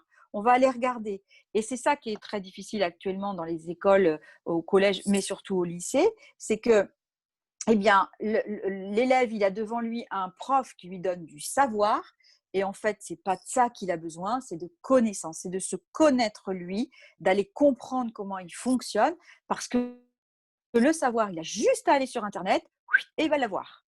Et c'est souvent pour ça que les élèves, ça devient de plus en plus difficile pour eux de rentrer là-dedans, parce que finalement, c'est comme s'ils continuaient à ne pas exister, quoi, à avoir un rôle, à rester dans ce mental-là, et sans arriver à se reconnecter. Alors, heureusement, il y a des profs qui sont super bien, qui y arrivent, heureusement, mais c'est quand même pas la majorité. C'est ce qu'on essaye de faire en philo, par exemple, de les reconnecter à ça, mais c'est pas simple. Et donc, ça arrive l'estime de tard. soi, là, La philo, voilà, c'est ça. ils sont en fin de cursus déjà. C'est ça, c'est ça. Mais des fois, bon, ça peut servir quand même, ça peut être intéressant. Mais c'est vrai que c'est l'adolescence, c'est ce moment-là, c'est le moment où on va remettre en cause le parent qui nous a défini, justement, on va lui retourner son regard, on va lui dire, bah oui, mais t'as vu comment t'es toi, enfin voilà, vraiment, et les parents ont très peur de cette période-là. En fait, non, c'est une très belle période. Si on a réussi, nous, à avancer avec notre enfant pendant toute cette période, c'est vraiment une période où nous aussi, on peut se remettre en question et puis avancer avec l'enfant, alors grandir sur tout ce sur quoi on n'avait pas grandi, et puis redonner l'estime de soi à cet enfant. Vraiment, moi, ça fonctionne. J'ai vraiment des ados avec lesquels ça a vraiment fonctionné. Ils se sont transformés, vraiment. Et ça y est, ils ont réussi la transformation, et l'estime de soi a pu se retrouver parce qu'effectivement, ils se sont reconnectés à ce qu'ils sont vraiment. Je crois que Virginie voulait réagir, non? Non, mais en fait, c'est vrai que j'ai quelques ados aussi, et juste de leur permettre, ils sont très conscients quand même de ce qu'ils vivent. Enfin, pour certains, peut-être pas tous, mais en tout cas, moi, la plupart de ceux que je reçois, quand je les questionne sur ce qu'ils vivent au collège, le regard qu'ils portent là-dessus, ils sont très conscients des absurdités, du fonctionnement. Enfin, et ils ont une capacité à regarder les choses. Alors ici, pour certains, ils s'y plient, mais ils ne sont pas dupes. Et c'est vrai qu'il suffit d'ouvrir la porte. Alors, il y a des fois, j'ouvre des portes et les parents me regardent, l'air de dire « Oh là là là là, mais elle est complètement folle !» Parce que quand, par exemple, je dis « Bah ouais, t'as raison, c'est vrai que le collège, c'est vraiment trop bizarre des fois ce qu'on nous apprend, quoi. » Et là, la mère, elle me regarde, elle me dit « Mais qu'est-ce qu'elle est en train de raconter ?» Et juste de lui permettre de poser ces mots-là, en fait, à l'ado, aux jeunes, il y a tout de suite un truc qui, en fait, on voit la reconnexion, c'est ce que dit Armelle, la reconnexion au cœur, enfin, d'aller revivre dans leur intime et de se permettre de se valider dans ce qu'ils perçoivent, parce que c'est ce qui est parfois difficile, en fait, c'est qu'ils ont une intuition à l'intérieur, et ça, je trouve que dans les estimes de soi, dès tout petit, on le rencontre, c'est-à-dire qu'ils perçoivent quelque chose à l'intérieur qui n'est pas forcément mis dans les mots, mais ils ont une intuition, et l'adulte va dire autre chose, ou le référent, enfin bref. Et il y a une espèce de dissonance, et à un moment donné, ils vont éteindre ce qu'ils perçoivent à l'intérieur et ils vont croire l'extérieur. Donc c'est vrai que dès qu'on leur permet d'aller se réécouter et de remettre cette connexion, eh ben, en fait, ils reprennent confiance. C'est un beau cadeau, et ça, c'est un cadeau pour l'estime de soi. enfin, c'est pareil, je reviens toujours à soi, mais si on peut se permettre soi d'être de plus en plus en cohérence entre ce qu'on perçoit à l'intérieur, la justesse de ce qu'on perçoit à l'intérieur et s'autoriser à un moment donné à le manifester à l'extérieur, sans forcément aller acheter tous les points de vue extérieurs et tout, plus on est en capacité de faire ça pour soi, plus on peut évidemment le proposer aussi aux enfants qu'on accompagne, nos enfants, etc., quoi. C'est d'autant plus facile parce qu'on n'a pas non plus peur de ce que l'enfant va nous renvoyer, parce qu'effectivement, l'enfant va s'autoriser dans sa parole aussi, parce qu'il sait qu'il peut être entendu, et donc il va aller partout. Et c'est vrai que ce soit moi dans mon fils ou dans les accompagnements, il y a des fois, il me secoue, hein. Enfin vraiment, il balance des trucs, ils y vont en fait. Et il y a des moments, bah si, je suis, boum, voilà, il va me falloir un temps pour que je me réaligne, mais j'aime aussi cette vérité en fait. On a beaucoup utilisé le mot vérité, mais c'est tellement chouette de pouvoir aller les rencontrer dans ce qu'ils sont, là où ils sont, dans l'instant, quitte à ce que ça vienne nous remettre en question, mais c'est des cadeaux, ouais, c'est des cadeaux et ils se déposent dans ces moments-là, en fait, ces enfants-là. Ils lâchent tout, quoi. Ils sont reconnus, donc C'est c'est ça. vraiment. Il ne faut pas oublier que le thérapeute est forcément lui aussi dans la rencontre avec ses enfants, ses adultes, peu importe, et qu'il est aussi effectivement dans un travail constant. Et que c'est en traversant tout ça, hein, des histoires d'estime de soi, de peur, de tout ça, qu'il va pouvoir être en capacité d'aider l'autre. Être thérapeute, c'est pas simplement apprendre un savoir, c'est justement acquérir une connaissance. C'est ce dont tu parles là, vraiment de se remettre en question, d'aller oser, autoriser qu'on vienne se réinterroger. C'est ça la vraie connaissance, c'est voir comment ça résonne en nous, qu'est-ce que ça vient faire, où est-ce qu'il est placé lui par rapport à nous. Enfin, c'est vraiment fondamental et on est en permanence en train de faire ça. On ne peut pas se dire que c'est fini une fois pour toutes. On se réadapte. Donc, en tant que parent, c'est pareil, hein, c'est jamais perdu, c'est ça l'intérêt. Pour en revenir à ce que tu disais, Virginie, au sujet des ados, alors pour ceux qui sont dans cette problématique avec leurs ados, je vous invite à lire un livre d'Emmanuel Piquet. Emmanuel Piquet, c'est quelqu'un qui a beaucoup travaillé sur les problématiques de harcèlement scolaire qui sont aussi justement liées au regard de l'autre, hein, puisqu'il y a un enfant qui est stigmatisé et rejeté par les autres. Et puis, elle a aussi écrit un livre très savoureux sur les ados où elle explique, je trouve, avec beaucoup de justesse et d'humour, comment justement dans certaines familles, il y a une sorte d'escalade de la violence entre un ado qui met en place un comportement test, un parent qui lui tient tête en croyant que c'est la bonne solution parce qu'il faut poser des limites, et puis l'ado qui va surenchérir, le parent qui va surenchérir en termes de sanctions, et où comme ça, on ne s'en sort pas. Et elle, ce qu'elle préconise justement, c'est exactement ce que tu fais, Virginie, c'est d'aller au contraire dans le sens de l'ado, pour qu'il aille en fait jusqu'au bout des conséquences du comportement qu'il est en train de mettre en place. Alors c'est vrai que pour le parent, il y a une vraie prise de risque. Quand c'est un ado, par exemple, qui est en décrochage scolaire et qu'elle vous dit, eh ben non, il faut l'encourager à pas aller au lycée, il faut l'encourager à rester vautré sur le canapé, à se bourrer de popcorn pour voir combien de temps il va tenir en faisant ça. C'est sûr que le parent, il faut qu'il ait vraiment foi dans la thérapeute et dans sa compétence pour y arriver. Mais n'empêche que dans la plupart des cas qu'elle relate, ça marche. Et elle explique bien que, en fait, l'ado, c'est ce qu'il attend. Il attend, comme tu dis, qu'on le valide, qu'on le laisse exprimer son point de vue, ce qu'il a envie d'être à ce moment-là, quitte après, par sa propre expérience, à se rendre compte qu'effectivement, c'était quelque chose qui était finalement pas si adéquat. Et dans la plupart des cas qu'elle relate, ce qui est drôle, c'est qu'il y a un moment où en fait l'ado reprend la position du parent, va rechercher son sac, va aller ranger son truc de popcorn, et puis finit par dire aux parents, mais t'avais raison, hein, c'est vraiment trop con, je me fais chier en fait sur mon canapé à bouffer du popcorn, puis en plus je deviens gros, je vais reprendre le sport. Donc voilà, vraiment les laisser aller jusqu'au bout de l'absurde. Quand je parlais tout à l'heure du droit de se tromper, du droit de ne pas y arriver tout de suite, pour moi, ça fait partie de l'expérience de faire des erreurs. Et donc, tant qu'on ne laisse pas quelqu'un aller au bout de son erreur, eh ben, il y a le risque que si on pose une sanction, il va retenter le coup plus tard quand on ne sera plus là pour regarder. Donc, c'est vrai que quelquefois, c'est très risqué, hein. Elle parle de cas avec des jeunes qui ont commencé à se droguer. Il y a des cas vraiment extrêmes. Il y a le cas d'une jeune fille aussi qui fréquente à un moment un jeune intégriste qui l'encourage à devenir intégriste elle-même, à porter le voile, à manger halal, etc. Mais vraiment, je vous invite à lire ce livre. D'abord parce que vous allez vous bidonner. Franchement, si vous avez des problèmes avec votre ado, ça va vous aider à gérer la crise.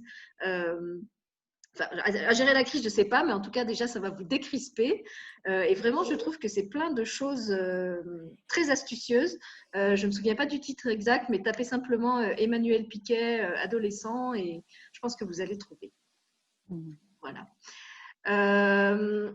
Pour reprendre le fil de ce qu'on était en train de dire sur l'estime de soi, moi, j'avais envie de vous demander si on s'adresse maintenant aux adultes, puisqu'on était maintenant arrivé à l'adolescence, quand on a justement fait le constat qu'on a des failles dans son estime de soi qui viennent des différentes circonstances qu'on a évoquées, soit de l'enfance, soit de notre passé scolaire, etc.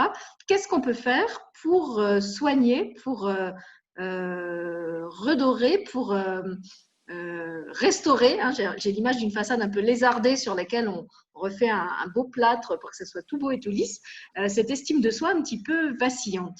J'imagine qu'il faut commencer par des choses simples, par pas justement à nouveau mettre la barre trop haut, ce qui va nous amener à nous dévaloriser si on ne réussit pas. Qu'est-ce que vous auriez comme conseil en tant que thérapeute à donner à des personnes qui viennent vous trouver en disant voilà, je me rends compte que j'ai vraiment pas beaucoup d'estime de moi, qu'est-ce que je pourrais faire pour la retrouver? Je rigole parce qu'il y a marqué. Non, voilà, venez pas tous chez moi. Moi, je pense que surtout, il faut prendre conscience de se reconnecter à soi, vraiment à ce qu'on est vraiment. Hein, ce que disait Virginie tout à l'heure, vraiment d'essayer de regarder qu'est-ce qui est de l'ordre des croyances, qu'est-ce qui est de l'ordre de l'éducation, qu'est-ce qu'on m'a inculqué. Enfin voilà, il faut vraiment aller prendre conscience de tout ça, prendre le temps. Il faut vraiment, vraiment prendre le temps parce que l'estime de soi, ça n'est que quelque chose du mental. Donc en fait, à l'intérieur, on a toujours cette force. Elle est tout le temps là. Cette force de vie, elle est tout le temps là. Et donc, quand on arrive à parler avec son mental et à le calmer, à l'observer, à voir comment il fonctionne automatiquement, un peu au mode robot, là souvent je dis ça, eh bien on arrive effectivement à restituer l'estime de soi puisque à l'intérieur, eh bien effectivement, il y a tout est déjà là, tout est déjà là. Donc c'est pas compliqué et en même temps c'est très compliqué parce qu'on n'a pas l'habitude, on est coupé. Hein, mais il faut vraiment aller prendre le temps de faire ce travail, de retourner vers soi, de se poser et puis après voilà, d'observer un petit peu tout ce qui se passe dans le mental pour lui dire bon, ok, alors maintenant on va tout remettre à plat et puis on va voir ce que ça donne. Oui, et puis peut-être aussi réinverser un peu la vapeur. C'est vrai que souvent on est tellement focalisé sur ce qu'on croit être nos défauts ou ce qui cloche, hein, ce qui cloche chez nous, que c'est un peu comme si on ne voyait plus que ça, comme les personnes qui se focalisent sur un défaut physique et qui ne voient pas tout le reste. En fait, on parlait tout à l'heure de valoriser le reste. On peut aussi chez soi ne pas voir que ce qui cloche, mais voir toutes les qualités qu'on a, les qualités humaines, les qualités d'expression, les qualités de solidarité, des tas de qualités autres que scolaires, et surtout ne pas faire cette fixette, parce que c'est vrai que souvent, comme c'est ce qu'on nous a beaucoup renvoyé, ou ce que soi-même, on a fini par... vous savez, un peu comme les gouttes qui tombent là et qui finissent par créer des concrétions tellement ça devient énorme. À force qu'on se cristallise sur ce qu'on croit être ce défaut ou cette incompétence, et ben, c'est comme si le reste n'existait plus. Alors que comme tu le dis, Armel, souvent le reste, il est toujours là. C'est juste qu'on ne le voit plus parce qu'on a, comme les chevaux, là, ces œillères qui nous ramènent toujours le regard sur ce qui n'est pas raccord. Je sais pas, je pense par exemple aux femmes qui font de la chirurgie esthétique à répétition parce qu'elles sont jamais contentes de leur corps. Alors une fois c'est les seins, une fois c'est la bouche, une fois c'est les fesses. À la fin, ce sera peut-être le cerveau, je ne sais pas. Mais voilà, jusqu'où on va dans cette obsession de l'imperfection et ce désir d'être toujours mieux. Qu'est-ce qu'il y a derrière ça?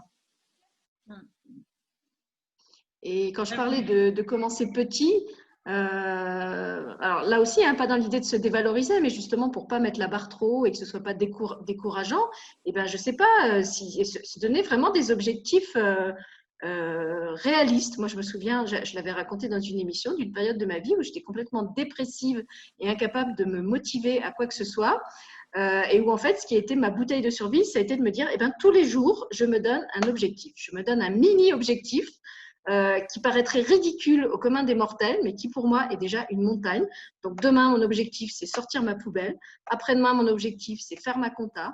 Après-demain, mon objectif, c'est, je ne sais pas, appeler ma mère. Voilà. Et tous les jours, je faisais que ce truc-là. J'arrivais rien faire d'autre. Mais à la fin de la journée, j'avais atteint mon objectif et je pouvais me dire, j'ai fait au moins ça. Je me suis peut-être traitée comme une merde toute la journée, mais au moins, j'ai réussi à faire ce petit pas.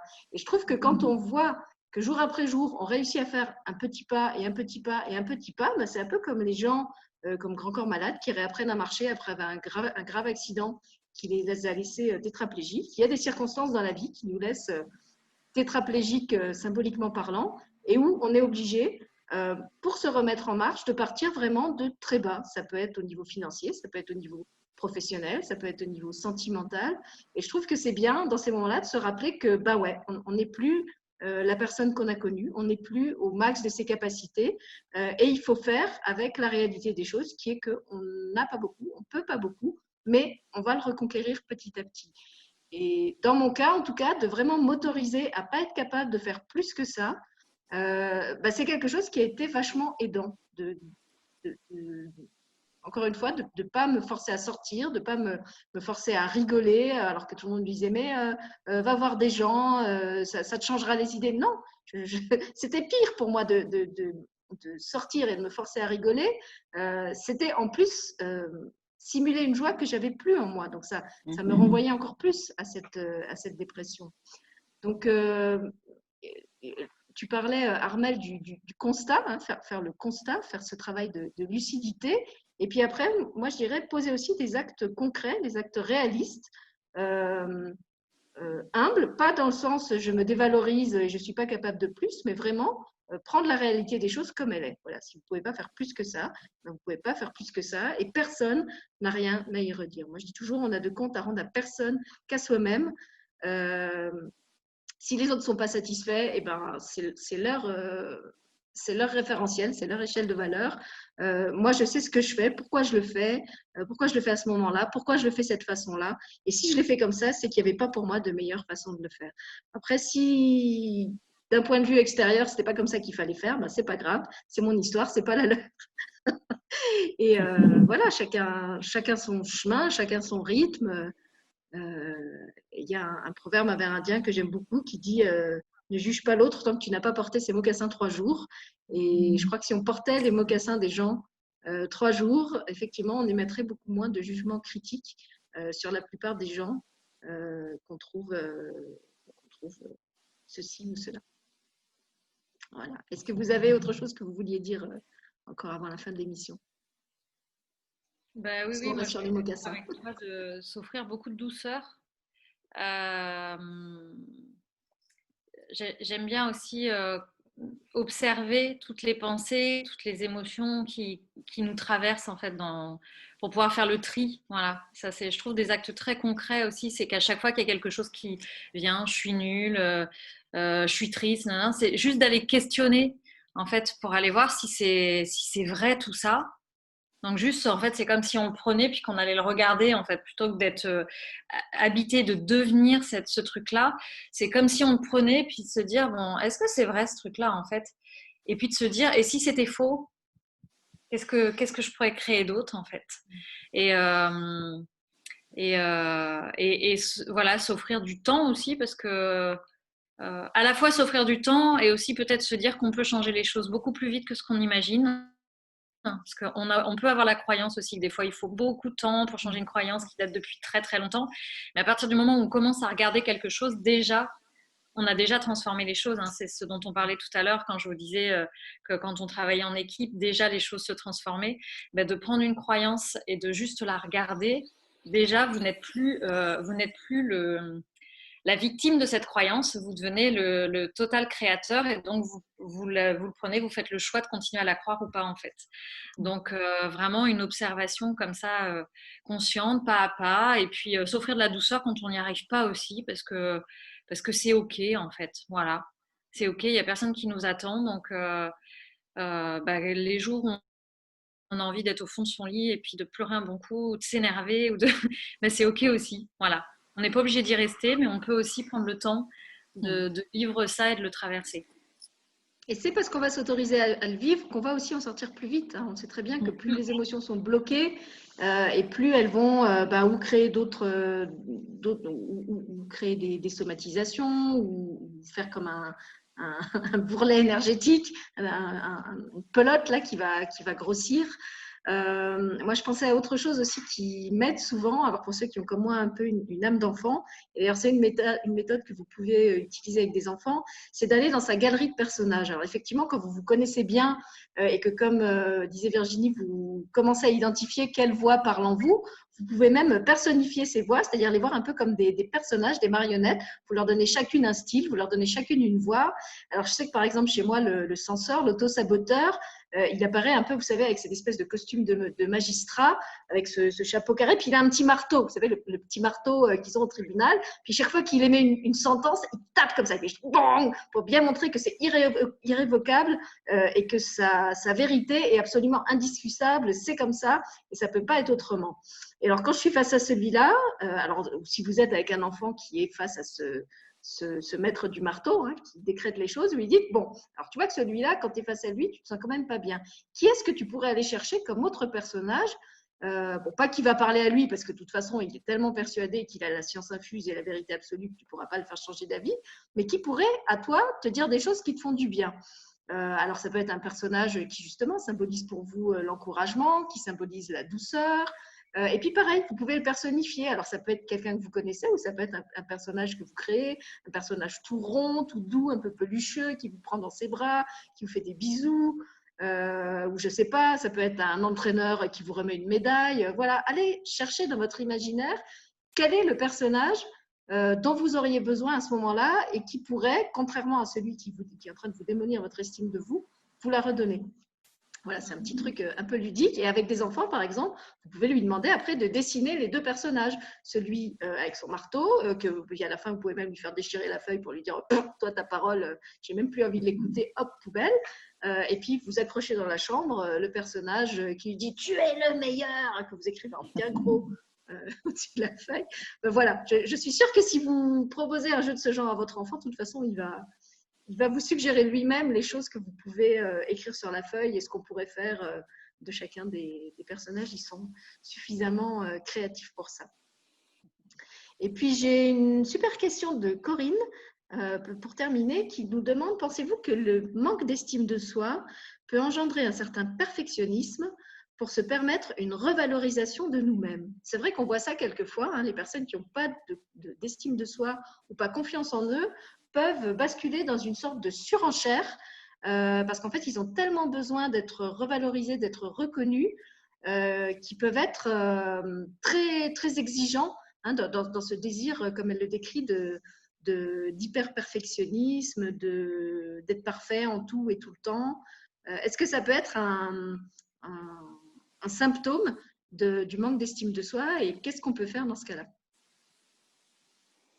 Alors en fait, l'image du perfectionniste est souvent associée à ce que je disais tout à l'heure, à la structure obsessionnelle, hein. Donc l'obsessionnel, c'est celui qui va avoir ce surmoi si puissant, voilà, hein, ce censeur là, celui-là, il est très très puissant. Et effectivement, pour le contrecarrer, ce censeur, eh bien, on va vouloir être dans la perfection tout le temps, extrêmement exigeant avec soi, extrêmement exigeant avec les autres, hein. Mais ça, c'est vraiment une structure psychique. Après, on va vraiment trouver ça dans la structure obsessionnelle. Et ça, c'est toute une structure à travailler, hein. C'est pas rien d'aller s'attaquer à ça. Mais c'est tout à fait faisable. On peut vraiment déconstruire des choses comme ça. Mais effectivement, c'est une des réponses à la difficulté d'estime de soi. Oui, moi, je le constate très souvent. Je ne sais pas toi, Virginie, comment c'est pour toi? Si, ça peut faire cette balance-là, hein. Il y a cette petite voix intérieure qui clame que tu es nul et du coup, pour faire l'équilibre, il y a cette façade qui arrive de l'exigence en fait, hein, l'exigence soit avec les autres. Moi, je peux recevoir des enfants qui sont extrêmement exigeants avec leurs parents, avec leurs amis, mais qui dénotent une exigence avec eux-mêmes qui est très très forte aussi en fait, hein. Donc, il y a cette petite voix à l'intérieur je suis pas légitime, voilà, j'ai rien à faire ici, et donc faut tout masquer à tout prix, et donc pour le masquer, ben, on va offrir une autre façade. Voilà. Donc, Oui, donc si vous êtes face et à en général, Vas-y, Armelle. oui, en général, cette façade, elle peut avoir des failles. Et donc, quelquefois, quand elle risque de s'écrouler, c'est vraiment très dangereux, entre guillemets, pour la personne. Hein. C'est pour ça que quand on va en thérapie et de les mettre face à ça, il faut avoir fait un travail d'étayage avant, quand même. Pas oublier de faire les fondations. Je parle souvent de fondations, de refaire les fondations d'estime de soi. Parce que si on enlève cette façade, comme tu disais Virginie, moi je dis souvent ces remparts, comme dans un château fort, on a mis des remparts, et bien si on écroule les remparts, sans restructurer les fondations, et bien effectivement là ça peut faire un écroulement et ça peut devenir très très très difficile pour la personne. Hein. Ça peut être très complexe. Donc c'est vraiment tout un jeu d'équilibre à refaire pour que effectivement la personne puisse quitter ce masque de perfectionniste, mais il faut d'abord avoir construit quelque chose et après, stock, ça va pouvoir se diluer, se déliter, et puis hop, il y a autre chose qui va venir derrière soutenir en fait. des barricades, hein. Ouais, c'est des ça. barricades d'une forteresse, hein. Donc, il y a tout un tas de gardiens qui ne vont pas te laisser entrer comme ça, parce qu'il y a vraiment cette présence de vide, enfin de cette sensation de vide intérieur. Hein. Donc, ouais, moi le sentiment que j'ai, c'est vraiment d'amener du plein, donc d'amener Voilà. beaucoup de rondeur, beaucoup de douceur, beaucoup de valorisation. Et dans ce qui me venait pour l'estime de soi, c'est aussi vraiment s'entourer de personnes qui vont vraiment, vraiment venir nourrir ça tout le temps, en fait. Hein. Donc, quand on se connecte aussi à sa petite voix et son intuition, c'est à chaque instant d'aller juste vérifier si c'est juste pour soi. Alors, c'est vrai que quand on s'est déconnecté pendant longtemps, bah, c'est pas facile, mais on peut déjà se reconnecter avec des choses quotidiennes toutes petites. Est-ce que j'ai envie d'un thé? Est-ce que j'ai envie de manger un gâteau? De quoi j'ai envie? Enfin, vraiment, quand tu parlais des pas à pas, on peut faire ça vraiment dans des choses très concrètes. Qu'est-ce que j'ai envie de porter? Voilà. Et petit à petit, cette estime, elle va aussi nous permettre de savoir quels sont les gens autour de nous qui sont vraiment des gens de contribution. Parce que c'est vrai qu'on peut, je trouve, renforcer son estime avec, voilà, en allant chercher toujours à l'intérieur, mais d'avoir des regards autour de soi aussi qui vont venir renforcer des parts de nous qu'on n'observe pas, qu'on ne voit pas, et qui vont venir les mettre en lumière, voilà, ça t'aide aussi à lâcher justement cette perfection, cette forteresse, et puis à oser en fait. Voilà, oser montrer, parce que tu sais que l'autre en face te reçoit. Donc ça, c'est aussi important d'être vraiment entouré de gens qui vont venir nourrir tout ça, quoi.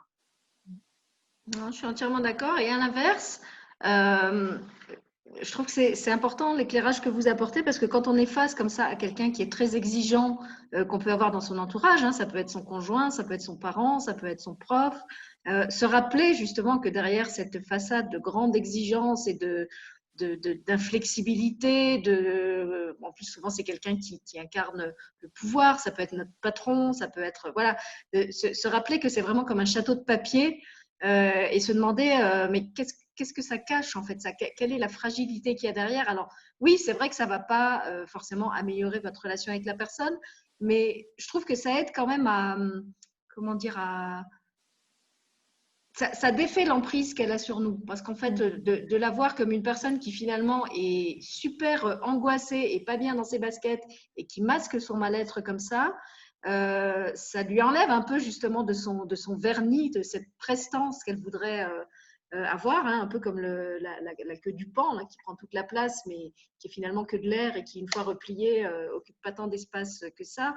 Donc voilà, voir vraiment là aussi l'autre avec lucidité, en se laissant pas forcément impressionner par cette surenchère de perfection et de prestance qui nous jette un peu à la tronche, à nous le malheureux sous-fifre que nous sommes ou le pauvre incapable que nous sommes, et se rappeler que finalement si l'autre est comme ça, c'est surtout sa propre misère intérieure que ça reflète. Alors ça, c'est vrai qu'en tant qu'enfant, on ne peut pas le faire. Il faut avoir déjà la maturité et le recul d'un adulte, je pense, pour pouvoir le faire. Mais voilà, moi je sais que quand je suis face comme ça à des gens qui peuvent être très agressifs ou méprisants ou qui des fois par exemple laissent des commentaires vraiment désobligeants sur les émissions, des fois sur le moment ça me touche et puis je me dis bon ok, mais pour avoir ce genre de réaction, qu'est-ce que c'est venu toucher en eux pour qu'ils réagissent de cette façon-là et finalement est-ce que ça ne parle pas plus d'eux que de moi ce commentaire. Et voilà, bon là je le prends dans l'exemple de la Web TV, mais Les enfants, ils comprennent, hein. Ils comprennent tout à fait aussi. ça. Quand tu leur dis, enfin moi ça m'arrive souvent hein, quand il s'est passé un truc avec l'instit ou juste de dire, bah tu sais, peut-être que pour elle c'est pas facile aussi ou ça parle pas de toi, ça parle d'elle. En fait, ils comprennent, hein. Alors pas tous, hein. Il y en a certains qui vont faire voilà, mais je trouve que la plupart du temps ils percutent tellement vite en fait. Ils ont, enfin pour les petits, il y en a beaucoup qui sont encore connectés à leur connaissance en fait profonde, à leur cœur. Donc en fait, il suffit d'être toujours dans cette vérité de l'instant et ça connecte direct en fait, hein, ils captent. Hein. Et puis une dernière chose, je ne sais plus laquelle de vous deux a parlé tout à l'heure de légitimité ou d'être légitime. Je me demandais s'il y avait une problématique particulière avec l'estime de soi pour les enfants illégitimes, justement. Alors c'est vrai que maintenant c'est un problème qui se pose moins parce qu'il y a moins cette histoire des enfants nés hors mariage, il n'y a plus mais si, il y a encore, par exemple, les enfants qui ont été conçus par avec des actes de violence sexuelle. Il y a les enfants, si, dans certaines cultures, qui sont encore conçus hors mariage et chez qui c'est mal vu. Bon, il n'y a plus maintenant les enfants de la honte comme il y a pu avoir pendant la guerre quand les Françaises avaient couché avec l'ennemi ou ce genre de choses. Mais voilà, je trouve qu'il y a encore beaucoup de grossesses et d'accouchements d'enfants qui arrivent quand même dans un climat vraiment de honte, de désapprobation, de culpabilité. Et est-ce que du coup, cela arrive avec un sac de problématiques d'estime de soi un petit peu plus gros que celui des autres? Ou est-ce que ce n'est pas forcément lié de votre expérience? Alors moi, dans mon expérience, c'est clair que c'est pas forcément lié, ça c'est sûr. Et en plus, vu ma posture où je les ramène toujours dans ce qu'ils sont venus faire, dans ce qu'ils sont comme sujet, ils peuvent pas y rester très longtemps sur ça, en fait.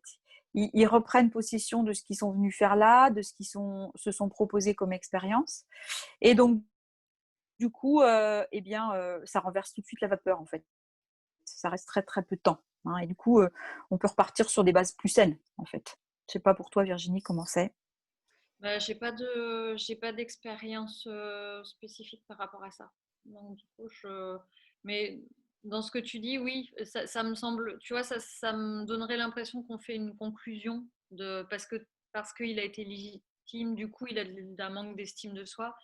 Ça me semble pas forcément être, voilà, ça va pas de pair forcément. Enfin, donc, D'accord. En fait, moi, c'est un peu ce que j'aimerais que les gens retiennent de cette émission, et vous l'avez bien dit toutes les deux, c'est que finalement, quel que soit le bagage et la situation avec lesquels on arrive, tout est transformable. C'est vrai que ça peut demander du travail, ça peut demander effectivement de faire le tri, comme vous l'avez dit à plusieurs reprises, entre ce qu'on a intégré comme étant notre vérité et ce qui était juste des croyances ou les opinions des autres qu'on a projetées sur nous. Mais la bonne nouvelle, c'est qu'on n'est pas obligé de rester avec toutes ces étiquettes collées sur nous, symboliquement parlant, et qu'on peut reprendre son pouvoir, reprendre sa liberté, retrouver son estime de soi avec Virginie ou avec Armelle ou avec d'autres thérapeutes. Dieu merci, il y en a plein, des bons.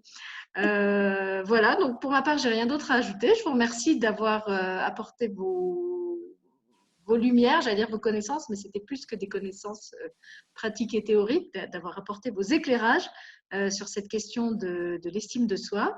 Et puis, je vous redonne la parole si vous voulez faire une petite conclusion, ou sinon, on arrête là. Non, moi, je n'ai rien de plus à rajouter. Je te remercie de nous avoir réunis avec Virginie et toi. C'est toujours un plaisir de pouvoir discuter, échanger. Voilà. bah ouais, Virginie? moi non.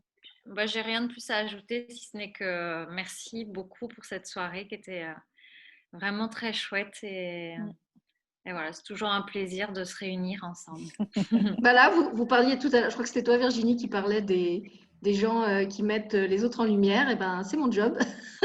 Donc, je suis ravie de vous avoir reçus toutes les deux. Et puis, je vous ai pas demandé s'il y avait des choses particulières dans votre actualité que vous voulez signaler. Virginie, je crois que tu as un nouveau livre qui vient de sortir aux éditions de Lumineuse, non?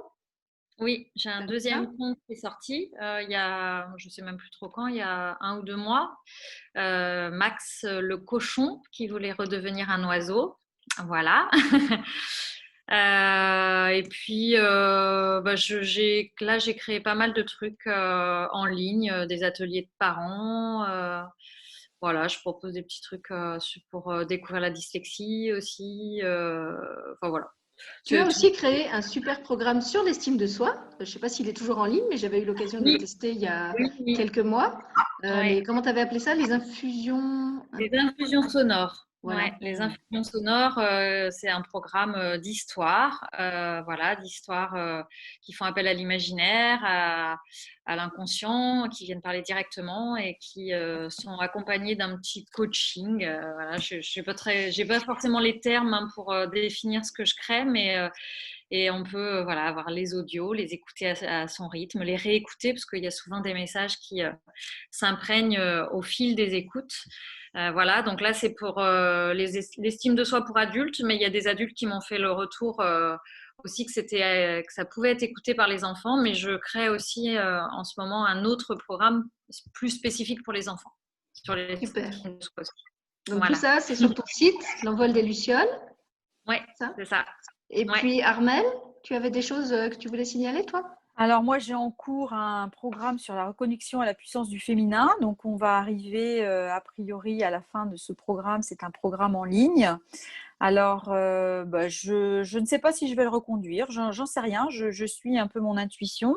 Je me voyais bien aussi travailler, peut-être proposer un programme en ligne sur les blessures de l'âme, les 5 blessures de l'âme, parce que je trouve que ça correspondait bien, ça ferait bien la suite par rapport à la reconnexion du féminin, au féminin. Voilà, et pour l'instant, voilà, je suis un peu mon intuition, un peu débordée par le travail.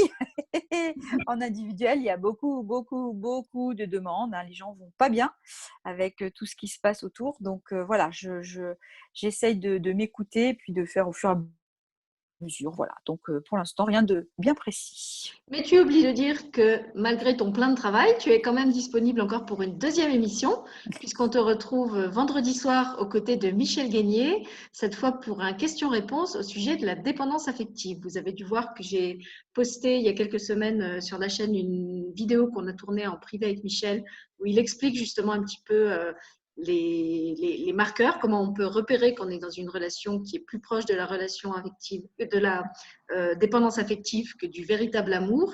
Et puis, on avait envie justement de vous donner aussi un espace de parole où vous pouviez poser vos questions. Et comme Michel et Armel s'étaient déjà associés dans une émission précédente sur le harcèlement et que j'avais trouvé qu'ils faisaient un très bon binôme, j'ai choisi de les réinviter ensemble. Et donc, ils seront là, tous les deux, pour répondre à vos questions au sujet de la dépendance affective. On vous conseille évidemment de regarder la première vidéo avec Michel parce que là, on ne va pas réexpliquer en détail ce qu'est la dépendance affective, étant donné que ça a été déjà fait. On a vraiment envie que ce soit un format question-réponse où vous arrivez avec vos interrogations, peut-être des demandes d'éclairage sur des relations que vous vivez. Voilà, que ce soit un moment interactif. Et c'est donc vendredi soir à 20h30 sur Zoom à nouveau. Et donc, on se fera plaisir de retrouver Armel, cette fois aux côtés de Michel. Voilà, un grand plaisir pour moi également. J'ai posté le lien de la vidéo sur mes pages Facebook, hein, donc n'hésitez pas. Elles y sont, je sais qu'il y en a qui ont commencé à regarder, donc il ne faut pas hésiter. Voilà, et puis pour ceux qui ont pris l'émission de ce soir en cours de route, elle sera en replay demain sur YouTube. Donc vous pourrez voir les morceaux que vous avez manqués. En tout cas, merci à tous et toutes pour vos questions, à mes deux invités. Et puis donc au plaisir de vous retrouver vendredi soir avec Armel pour une nouvelle émission. Et merci Virginie. À Merci. bientôt, merci. Merci beaucoup.